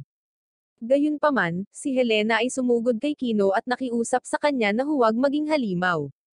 Pinilit niya ito, ngunit ipinaalala nito sa kanya na nagmamalasakit pa rin si Yato sa kanya, kahit na binigyan siya ng sama ng loob. Ang kanyang mga salita ay umabot kay Kino, at pinigilan siya habang siya ay tatawid sa madilim na bahagi. Sinasabi niya sa kanya na kung sasaktan at ipagkanulupan niya si Yato, titigil na siya sa pakikipagkaibigan dito. Napabalik si Kino nang marinig niya ang kanyang mga salita, at pagkatapos ay iniipon rin ni Yato ang kanyang natitirang lakas para tawagin ang kanyang pangalan. Sinabi niya sa kanya na kahit na hindi na siya mabubuhay bilang isang tao, binigyan siya ng isang pangalan, kaya dapat siyang mabuhay ng maayos sa kanyang makakaya. Kinuha muli ni Yato ang pangalan ni Kino at muling binansagan ito sa kanyang katawan, na pinawi ang katiwalian na kumakalat dito. Si Kino ay bumalik sa kanyang katinoan, at ipinikit ang kanyang mga mata habang humihingi ng tawad sa lahat ng kanyang nagawa. Nagsisimulang maglaho ang kanyang makahalimaw na mga pakpak habang sinasabi niya ang kanyang mga krimen na sinusubukang may gawing masama kay Helena, pagnanakaw ng pera, at pagbasag ng mga bintana. Humihingi siya ng paumanhin at nangako na hindi na ito uulitin, at sa lalong madaling panahon ay matagumpay ang purification. Nang maglaon, kinumpirma ni Kapaka na kapwa maayos sina Yato at Kino ngayon, at humingi siya ng tawad kay Helena para sa gulo na naidulot nito sa kanya. Pinasalamatan muna ni Yato si Darwin at ang iba pa at bumaling kay Helena, napagtanto na kung hindi niya ito tinulungan ng maraming beses sa buong proseso, nasawi na sana sila ni Kino. Tumalon si Helena sa kanila at niyakap sila habang umiiyak, sinasabing natutuwa siyang ligtas silang dalawa. Umiiyak din si Kino, at maging si Darwin ay napaluha nang makita ang kanilang emosyonal na muling pagkikita. Si Kino ay nagsimulang magtrabaho ng part-time sa tindahan ni Kapaka para kumita ng pera para bayaran ang pagnanakaw na ginawa niya, plano rin niyang maging breadwinner dahil halos walang silbi si Yato.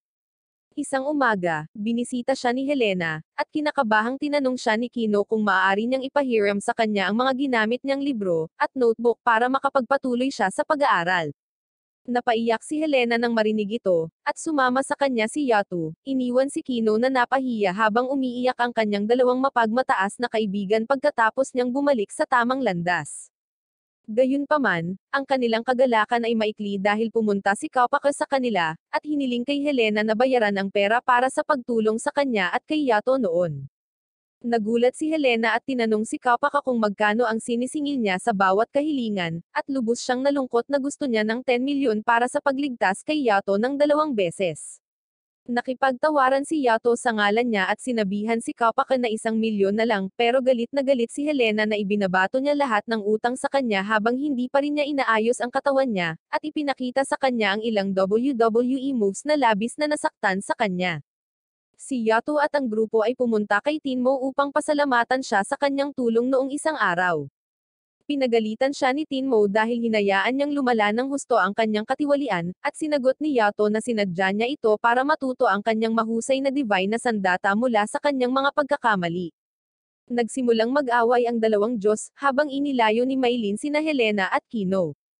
Napansin ni Helena na nawawala ang isa sa mga katulong ni Tinmo, at sinabi ni Maylin sa kanya na siya ay pinatalsik dahil nasaktan niya si Tinmo sa kanyang negatibong emosyon. Ipinaliwanag ni Maylin na ang babae ay napuno ng negatibong emosyon pagkatapos basahin ang ilang mga panalangin, at sa paggawa nito, narinig niya ang kanyang Panginoon na Tinmo ay may napakahigpit na mga tuntunin tungkol dito, at pinatalsik niya ang banal na sandata kahit na siya ay humingi ng tawad. Sinabi ni Maylin na kahit na maaaring ituring itong malupit, ang pagpapatalsik sa babae ay isang banayad na parusa dahil makakahanap siya ng ibang amo. Nang marinig ito, napagtanto ni Kino kung gaano siya kaswert at muli siyang nagpapasalamat kay Maylin. Sinabi niya sa kanya na huwag hayaang abalahin siya ng kasalanan dahil sa pagkilos na iyon dahil makakasakit din iyon sa kanyang master. Sa halip, hiniling niya sa kanya na maging tapat kay Yato, na tumanggi na iwanan siya, at si Kino ay nanunumpa sa kanyang pangalan na paglangkuran siya ng mabuti. Sa kabilang banda, si Yato ay humihingi ng payo tungkol sa kaso ni Helena. Sinabi niya sa kanya ang tungkol sa aksidente at kung paano si Helena ay hindi sinasadyang lumabas sa kanyang katawan, at dahil hindi niya alam kung paano ito haharapin, ipinagpaliban niya ang kanyang kahilingan sa lahat ng oras na ito. Gayunpaman, ngayon ay nakakaramdam siya ng seryosong pagkakautang sa kanya, kaya plano niyang seryosohin ang mga kahilingan nito. Tinawag siya ni Tinmo na isang kalunos-lunos na talunan, bago sabihin sa kanya na putulin ang kanyang relasyon sa kanya dahil ang paggawa nito ay maaaring permanenteng gumaling sa kakaibang kondisyon ni Helena. Gayunpaman, mukhang hindi masyadong masaya si Yato sa ideya. Kinabukasan, nakipag-usap si Helena sa kanyang mga kaibigan tungkol sa kanilang mga plano sa bagong taon, at nagpasya silang bumisita sa isang shrine ng magkasama.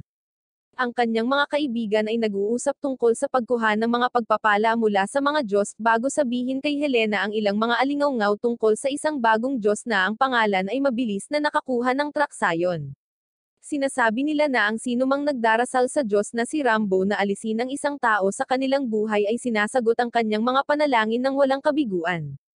Nang maglaon, dinala ni Helena ang kanyang mga lumang notebook para mag-aral si Kino ng ilang mga aralin, ngunit nahihirapan siya dito.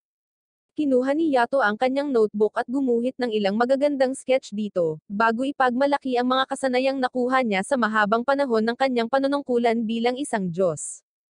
Hiniling sa kanya ni Kino na gamitin ang kanyang talento para kumita ng pera, at natutuwa si Helena sa kanilang pag-aaway sa isa't isa. Natigilan si Yato habang nakikita siya at naaalala ang sinabi sa kanya ni Tinmo tungkol sa pagputol ng mga ugnayan. Hindi nagtagal, nakipag-ugnayan si Helena kay Yato, na abala sa isang trabaho, tungkol sa kanyang mga plano sa bagong taon, at gusto niyang bisitahin muna ang Tinmo Shrine sa bagong taon. Naiinis siya dahil bibisita siya sa ibang God's Shrine, ngunit pumayag siyang sumama sa kanya. Dumating ang bisperas ng bagong taon, at naghahanda si Helena sa isang tradisyonal na damit para makipagkita kay Yato. Sa kalye, napansin niya ang isang kakaibang lalaki na dumaan sa kanya sa isang segundo, ngunit nang lumingon siya pabalik sa kanya, nawala ito. Ang kakaibang tao ay ang Diyos na si Rambo na nagtatrabaho kay Nadine. Pareho silang may ilang hindi maayos na negosyo kay Yato, at sa palagay nila ang pagtanggal sa babae na nakakuha ng kanyang buong atensyon kamakailan ay magiging isang magandang paraan upang simulan ang mga bagay-bagay. Gayunpaman, hiniling ni Nadine kay Rambo na panatilihin ang kanyang pasensya dahil maaari silang makahanap ng isang mahusay na paraan upang magamit ang babae sa lalong madaling panahon. Nakipagkita si Helena sa kanyang mga kaibigan na nabigla nang makita siyang bihis na bihis, at nang malaman nilang ipapakilala niya sila sa isang lalaki mamaya, ginugol nila ang buong gabi sa panunukso sa kanya tungkol sa kanyang inaakalang kasintahan. Pagkatapos ay nag-alay si Helena ng kanyang mga panalangin kay Tinmo, at hiniling sa kanya na hayaan siyang magkaroon ng normal na buhay high school. Pagkatapos noon, nakita niya si Yato sa karamihan at hinabol siya ngunit nakalimutan niya ang kanyang katawan sa likod. Gayunpaman, sina Yato at Kino ay hindi malapit sa shrine dahil abala sila sa mga trabaho. Nakatanggap si Yato ng mensahe tungkol sa pagpaslang sa isang halimaw na lumalabas sa tabi nila at umaatake sa kanila. Ginawang espada ni Yato si Kino, at tinadtad ang buntot at braso ng halimaw ng Scorpion bago ay enchant ang espada at denalisay ito. Pinupuri niya si Kino sa paggawa ng maayos, ngunit napansin nilang hindi lang ang halimaw na natalo nila ang nandito. Nataranta si Kino, ngunit sinabihan siya ni Yato na huminahon at magtiwala sa kanilang pagtutulungan. Nagsimula silang makipaglaban sa mga halimaw habang binabantayan ni Rambo si Yato upang makita kung gaano siya kalakas. Sa kabilang banda, naabot ni Helena ang isang bakanteng lote habang hinahabol si Yato, ngunit laking gulat niya nang malaman niyang si Nadine pala ang nanloko sa kanya para pumunta rito. Galit siya na malaki ang naging papel ni Helena sa pagdadalisay kay Kino, at iyon ang dahilan kung bakit hindi siya pinalayas ni Yato. Hinarap kaagad siya ni Nadine, at tinawag ang mga phantom na lobo na pinaamo niya ng mga mahiwagang maskara para tugisin siya. Inaatake siya ng mga lobo, at umiwas si Helena sa pamamagitan ng pagtalon sa isang poste. Gayunpaman, hindi ito nakakatulong dahil ang mga lobo ay umaakyat sa mga pader upang salakayin siya. Bahagya niyang pinalaya ang sarili mula sa pag-atake ng isang lobo at pagkatapos ay tumakas upang manatiling ligtas mula sa kanila. Buong gabi siyang tumatakbo at sa wakas ay na-corner na siya ng magmadaling araw na. Gayunpaman, sumisikat ang araw bago siya salakayin ng mga lobo, at lahat sila ay naglalaho habang tinatamaan sila ng sikat ng araw. Nakahinga ng maluwag si Helena, ngunit hindi nagtagal dahil dumating si Nadine doon at sinabing nabigo ang kanyang mga prototype. Pagkatapos ay sinabi niya kay Helena na mas maraming nakakatakot na bagay ang naghihintay sa kanya, dahil ang isang matagal nang nakalimutang Diyos ng kalamidad na nagngangalang Rambo ay nagising mula sa kanyang pagkakatulog. Sinasabi ni Nadine na maaaring tapusin ni Rambo ang sinuman, kasama ang mga tao, halimaw, at mga Diyos, at sa pagkakataong ito ang kanyang target ay si Yato. Takot na takot si Helena, ngunit naniniwala siya na ililigtas ni Kino si Yato. Hindi sumasang-ayon si Nadine sa kanya at pagkatapos ay sinabi sa kanya na ang kanyang presensya ay nagpapahina kay Yato, kaya dapat na siya ay mawala sa mundong ito. Sa kabilang panig, si Yato at Kino ay nakikipaglaban sa mga halimaw ng alakdan sa buong oras, at sa wakas, nagawa nilang tapusin ang mga natitira. Tinapos ni Yato ang lahat sa isang galaw, at ang natitirang halimaw ay inaatake siya mula sa likuran, ngunit ito ay napapaslang niya din. Pagkatapos ay pinakawalan niya si Kino sa kanyang anyo ng tao, at tumakbo sila upang makipagkita kay Helena. Sa kanilang pag-alis, maraming maliliit na halimaw ng alakdan ang sumugod sa isang kahon na may kaparehong marka ng mata sa mga maskara, at dinurog ni Rambo ang kahon kasama nila dahil hindi siya nasisiyahan sa kasalukuyang lakas ni Yato. Lumapit sina Yato at Kino kay Helena nang humiwalay siya sa kanyang mga kaibigan. Binabati nila siya ng isang maligayang bagong taon at hiniling sa kanya na i-treat sila ng ilang pagkain, ngunit siya ay mukhang tulale at tinanong si Yato kung siya ay isang taong walang tirahan na nangangailangan ng pera. Gayunpaman, naaalala niya si Kino at tinanong siya kung kaibigan niya ang lalaking nakasuot ng maruming tracksuit. Habang pabalik sina Yato at Kino sa tindahan ni Kapaka, nagtantrum siya, sinabing siya lang ang nakalimutan ni Helena. Sinabihan siya ni Kino na huminahon at iminumungkahi na maaaring ito ay amnesia, at maaalala siya ni Helena sa paglipas ng panahon. Gayunpaman, hindi ito matatanggap ni Yato at nanunumpa na ibabalik sa normal si Helena. Kinabukasan, pagdating ni Helena para ibigay kay Kino ang ilan sa kanyang mga notebook, dinala sila ni Yato sa lugar kung saan sila unang nagkita dahil sa pusa. Walang maalala si Helena, at iginuhit ni Yato ang pusa upang ipaalala ang kanyang mga alaala. Pero kahit na naalala niya ang pusa, wala pa rin siyang naaalala tungkol kay Yato. Sa halip, siya ay kinilabotan sa kung gaano siya kadesperado at umalis sa kanyang tahanan. Ngunit hinawakan ni Yato ang kanyang kamay at sinubukang maging tulad ni Dao Mingsu sa Meteor Garden, nagtatanong kung nakalimutan na ba niya talaga siya. Hindi siya inisip ni Helena na higit pa sa abala, at itinapon siya sa mga palumpong bago tumakbo palayo. Lalong nadidismaya si Yato ngayon at nagpas siyang lumikha ng isang memory picture show para maalala ni Helena ang lahat ng kanilang pinagdaanan. Pagkatapos na hindi nasisiyahan sa panulat at papel, ginugugol niya ang malaking bahagi ng kanyang naipon upang bumili ng ilang mga drawing sheet at mga kulay, at ngayon kahit na si Kino ay nagsimulang maunawaan kung gaano kalubha ang sitwasyon.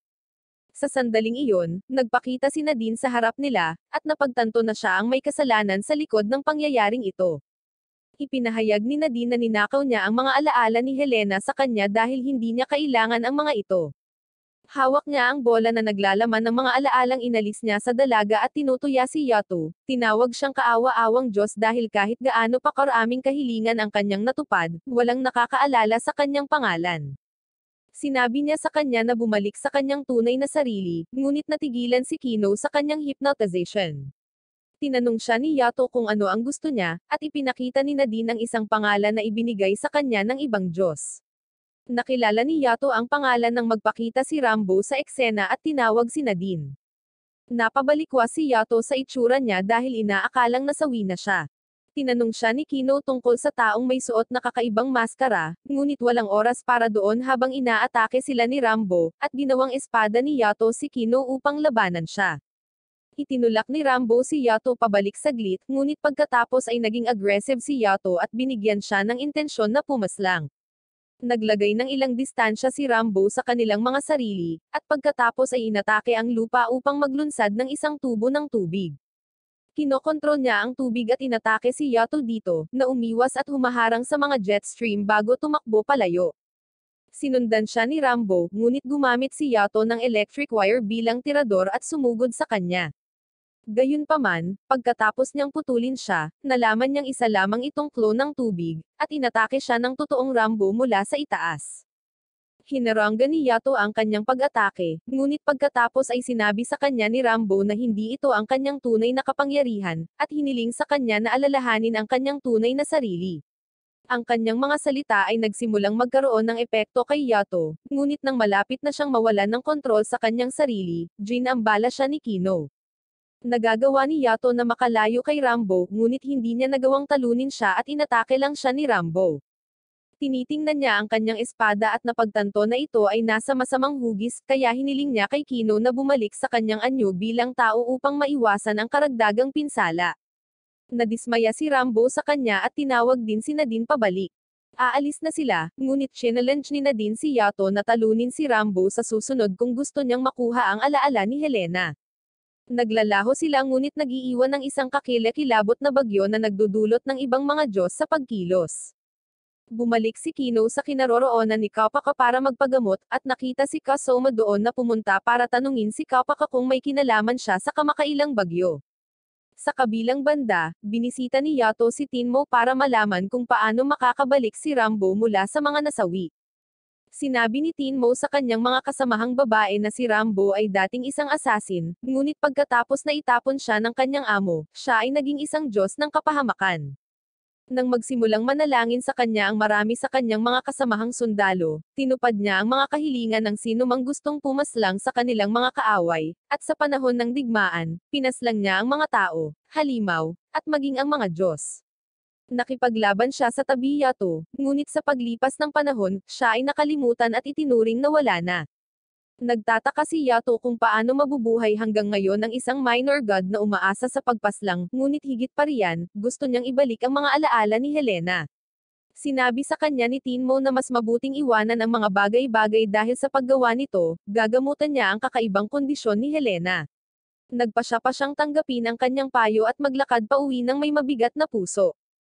Sa daan, nakatagpo niya si Kino na nakarinig ng kwento tungkol kay Rambo mula kay Kasoma. Gusto niyang ibalik ang mga alaala ni Helena, ngunit sinabihan siya ni Yato na kalimutan ang tungkol sa babae, at si Kino ay nalulungkot.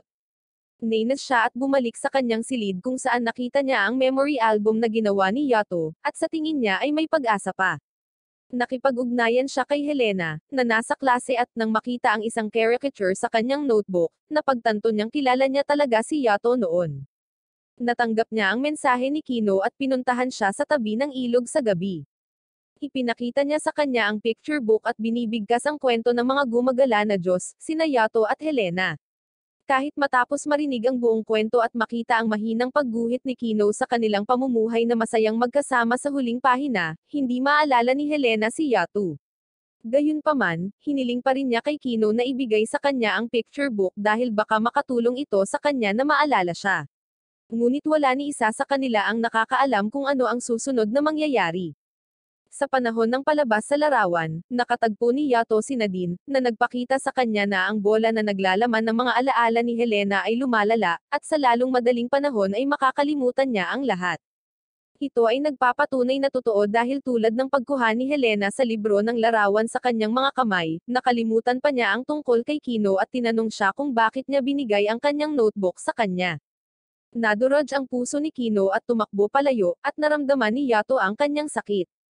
Tinanong niya si Nadine kung ano ang ginawa niya, at sinabi niya sa kanya na ninakaw niya ang higit pa sa mga alaala niya kay Helena.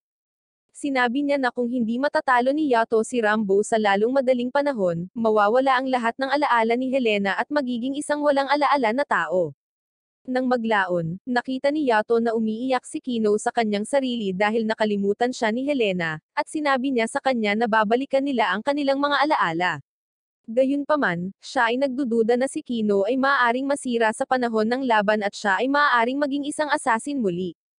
Sinabihan siya ni Kino na maniwala sa kanilang pagtutulungan at pinunasan ang kanyang mga luha upang i-cheer si Yato. Binisita nila si Helena kinaumagahan ng paalis na ito papuntang paaralan. Hindi niya naaalala ang alinman sa kanila, ngunit ipinangako sa kanya ni Yato at Kino na ibabalik nila ang alaala niya. Si Helena ay nagsimulang umiyak nang marinig ito, kahit na hindi niya alam ang dahilan sa likod nito. Sinasabi ni Yato sa kanya na maniwala sa kanya habang siya ay malapit nang mag-teleport palayo, ngunit si Helena ay naiinip at hinawakan siya. Sa sandaling iyon, habang nag-teleport sina Yato at Kino, bumagsak ang kanyang katawan sa lupa. Narating nila ang Run Shrine ni Rambo kung saan natarante sina Yato at Kino nang makitang kasama nila si Helena. Siya mismo ay hindi makapaniwala na na-teleport siya at nabigla kapag nalaman niyang may buntot siya. Sa sandaling iyon, dumating doon si Rambo upang batiin si Yato at tinanggap siya sa kanilang huling laban. Napansin ni Nadine si Helena at tinawag siyang masakit sa mata, kaya sinabihan siya ni Yato na lumayo dahil delikado ang pananatili niya rito. Ginawa niyang espada si Kino at sinusugod si Rambo na ginawang sandata rin si Nadine at hinihintay na unang umatake ang kanyang kaaway. Hinaranggan ni Rambo ang pag-atake ni Yato at pagkatapos ay sinipa pabalik. Isinandal siya ni Yato sa isang pader at tumalon para magbigay ng malakas na pag-atake, ngunit sinabi ni Rambo na siya ay masyadong mahina at itinulak siya palayo mula sa indayog ng kanyang espada. Kinokontrol niya ang tubig at kinukulong si Yato sa isang water ball na hindi maaaring putulin mula sa loob. Si Yato ay nawawalan ng hininga, at maging si Kino ay napinsala dahil sa pagiging nasa water ball. Ngunit pagkatapos, dumating doon si Helena at hinayla sila palabas. Sinisigawan siya ni Yato sa pagpunta sa mapanganib na lugar, ngunit pagkatapos ay nagpasalamat sa kanyang pagligtas sa kanya. Nagalit si Rambo nang makita siyang nanliligaw sa isang babae sa panahon ng labanan, at habang inaatake siya muli ni Yato, hiniling niya sa kanya na bumalik sa isang Diyos ng digmaan. Muli niyang hinagis si Yato, at inatake niya ito habang nadudulas siya habang bumabangon. Ipinahayag ni Rambo na gusto niyang makipaglaban sa isang Diyos na nagagalak sa pagpaslang, ngunit sinabihan siya ni Yato na tumahimik. Sinubukan niyang matamaan si Rambo sa pamamagitan ng random na pag-indayog ng kanyang espada ngunit nabigo, at biglang napansin ni Rambo si Helena at napagtanto niya na maaari siyang maging susi upang maipakita ang tunay na pagkatao ni Yato. Habang inaatake siya ni Yato, tumalon siya at pumunta kay Helena na umaasang tatapusin siya para galitin si Yato. Nang malapit na siyang maghatid ng malakas na pag-atake, inihagis ni Yato ang kanyang espada upang harangan ang kanyang pag-atake at pagkatapos ay tumakas kasama si Helena. Tumakbo sila sa abot ng kanilang makakaya at sumilong sa likod ng isang bato kung saan ibinalik ni Yato si Kino sa kanyang anyo bilang tao, at hiniling sa kanya na dalhin si Helena sa kaligtasan. Sinabi niya na gusto siya ni Rambo at Nadine, at pananatilihin niya ang mga ito na abala para mabigyan ng pagkakataon ang kanyang mga kaibigan na makatakas. Gayunpaman, walang oras para doon dahil naabutan na sila ni Rambo. Tumayo siya sa ibabaw ng batong pinagtataguan nila at inilabas ang bowl ang naglalaman ng mga alaala ni Helena. Inihagis niya ito sa kanal na malapit, at nagmamadaling sinunggaban ni Yato bago ito mawala. Ngunit si Rambo ay may iba pang mga plano at inatake ang bola mula sa malayo, nabasag ito nang makuha ni Yato sa kanyang mga kamay. Napabuntong hininga siya at pagkatapos ay bumalik kay Kino, na sinusubukang gisingin si Helena dahil nawalan siya ng malay. Nataranta siya at tinanong si Yato kung ano ang dapat nilang gawin, at kinuha ni Yato si Helena at inalayo siya. Sinabi sa kanya ni Rambo na kalimutan ang tungkol sa babae at tumuon sa kanilang laban, na sinasabi na ang babae ay nasa isang walang isip na shell ngayon. Inilagay lamang ni Yato si Helena sa isang bato upang magpahinga, at itinali ang kanyang scarf sa bahagyang pasa sa kanyang kamay. Galit na galit siya, at tinanong siya ni Rambo kung galit siya sa kanya ngayon. Sinabi ni Rambo na ito lang ang gusto niya at hiniling kay Yato na gisingin ang puot na natutulog sa loob niya. Sinabihan siya ni Yato na tumahimik at ginawang espada si Kino. Tinitigan ni Rambo si Yato at hindi man lang namalaya na inatake na pala siya bago siya sinipa at bumagsak sa bato. Napangiti si Rambo, iniisip na bumalik na ang nakakatakot na Diyos ng digmaan na kilala niya. Sinasabi ni Yato sa kanya na aatakihin siya at ipinangako na tatagterin siya ng napakahusay na walang sino man ang makakapagsama sa kanya muli. Si Kino ay takot sa kanyang amo ngayon. Inatake ni Rambo si Yato, na casual na pinalihis ang lahat ng kanyang pag-atake at pagkatapos ay mabilis na gumagalaw sa likuran niya. Binago ni Rambo ang kanyang direksyon at sumugod sa kanya, ngunit sa pagkakataong ito ay sumugod din si Yato sa kanya, at ang kanilang banggaan ay lumikha ng isang malakas na shockwave. Nakuha ni Yato ang isang malinis na hit kay Rambo na tila nalulugod sa bagay na iyon at sinabi na ito ay nagpapaalala sa kanya ng kanilang mga araw ng kaluwalhatian noong sila ay lumaban ng magkasama. Idineklara niya na ito ang pagkakataong magkatotoo ang kanyang panaginip at pagkatapos ay itinaas ang kanyang espada, na lumikha ng isang higanteng haligi ng tubig upang itulak si Yato palayo. Pagkatapos ay nagsimula niyang bigkasin ng isang panalangin, at nagsimula ng isang ritual upang gawing sisidlan ng lahat ng uri ng masasamang espiritu. Inalis niya ang kanyang maskara na nagpapakita ng isang butas kapalit ng kanyang pangalawang mata, at inutusan ang lahat ng mga halimaw sa lugar na ibigay sa kanya ang kanilang kapangyarihan. Nagiging itim ang langit at ang haligi ng tubig, habang ang mga halimaw ay sumugod sa mata ni Rambo at binibigyan siya ng lakas ng demonyo. Tinatawag siya ni Yato na nawala na sa kanyang sarili, ngunit walang pakialam si Rambo at ipinahayag na kailangan niya ang kapangyarihang ito upang labanan siya hanggang sa kasawian. Sinugod niya si Yato at pinaulanan siya ng maraming malalakas na atake, ngunit lahat ng ito ay hinaranggan ni Yato. Pinapataas nila ang kanilang labanan at nagpapadala ng mga aerial slash sa isa't isa, at nagtagumpay si Rambo na lamamang kay Yato sa parteng iyon. Sa mabilis na labanan, nagpadala si Rambo ng aerial slash at nabasag ang ilang mga bato sa itaas lamang ng Helena. Sa sandaling napagtanto ito ni Yato, sumugod siya sa kanya, ngunit nagpadala si Rambo ng isang jet ng tubig at sinira ang lugar. Sa kabutihang palad, naabot ni Yato si Helena at bahagya siyang naprotektahan mula sa mga nahuhulog na bato. Gayunpaman, sa paggawa nito, si Kino ay natigil sa ilalim ng isang bato, at ngayon ay paparating si Rambo sa kanila upang tapusin ang labanan. Samantala, pakiramdam ni Helena ay lumulutang siya sa walang katapusang madilim na dagat ni hindi niya maalala ang pangalan niya. Habang inaamoy niya ang pabango ni Yato, naalala niya na gusto niya ang matamis na amoy na ito. Kusang gumagalaw ang kanyang katawan, at niyakap niya si Yato, na kinakabahan nang makitang iminulat niya ang kanyang mga mata. Inaaliw ni Helena si Yato, tinawag siya sa kanyang pangalan, at tuwang-tuwa siya na naaalala siya nito. Nagsimula siyang masiyahin sa kanya, ngunit dahil hindi siya humingi ng pahintulot sa kanya, nagalit siya at pinaalis siya habang tinuturuan siya tungkol sa kahalagahan ng pagpapahintulot. Nakatulala lang si Nadine habang ang isang ordinaryong tao ay nakakawala sa kanyang spell. Ginamit ni Rambo ang kanyang magic sa tubig at hinawakan si Helena sa binti, dinala siya sa kanyang sarili. Itinutok niya ang kanyang espada kay Yato, at tinanong siya kung bakit hindi siya babalik sa kanyang orihinal na sarili at maging isang Diyos ng kalamidad tulad niya. Sinabihan lang siya ni Yato na ihinto ang pamumuhay sa nakaraan at hiniling sa kanya na palayain si Helena, kaya napagtanto ni Rambo na siya ang dahilan kung bakit naging mahina si Yato. Sinakal niya ito at ipinahayag na isasakripisyo siya para sa kanya upang maging mas makapangyarihan. Ipinatawag ni Yato si Kino at sinabi sa kanya na tatalunan nila si Rambo ngayon. Si Kino ay hindi kumpiyansa at iniisip na tatamaan din nila si Helena, ngunit tiniyak ni Yato na magtatagumpay sila. Sinabi niya na dahil si Rambo ay pinagsama sa mga halimaw ngayon, ang pagpaslang sa kanya ay magiging tulad ng paglikha ng isang upgraded na bersyon ng isang hadlang, at magagawa nila ito ng magkasama. Hinenchant ni Yato ang kanyang espada, at napansin siya ni Rambo, kaya nagpadala siya ng water attack sa kanya bilang tugon. Si Yato ay gumamit ng long distance attack na tumama kay Rambo at naputol ang higanteng lubod sa paligid ng puno na dating dambana. Si Rambo ay nakakuha ng pinsala mula sa pag-atake na iyon, at ang mga halimaw na pinagsama sa kanya ay di nadalisay. Pakiramdam niya ay mahina siya, at sinamantala ni Helena ang pagkakataong ito para tumakbo pabalik sa Ayago. Niyakap niya siya at sinabing dapat na silang umuwi ngayon, ngunit nakita niya si Rambo na naglalakad patungo sa kanila at nagpa siya na hindi pa tapos ang kanyang trabaho. Itinulak ni Yato si Helena sa gilid at pagkatapos ay sinabi ni Yato kay Rambo na narinig din niya ang kanyang hiling. Sila ay sumusugod sa isa't isa sa huling pagkakataon, at si Yato ay gumawa ng isang malakas na pag-atake, na pinutol ang maskara ni Rambo sa dalawa.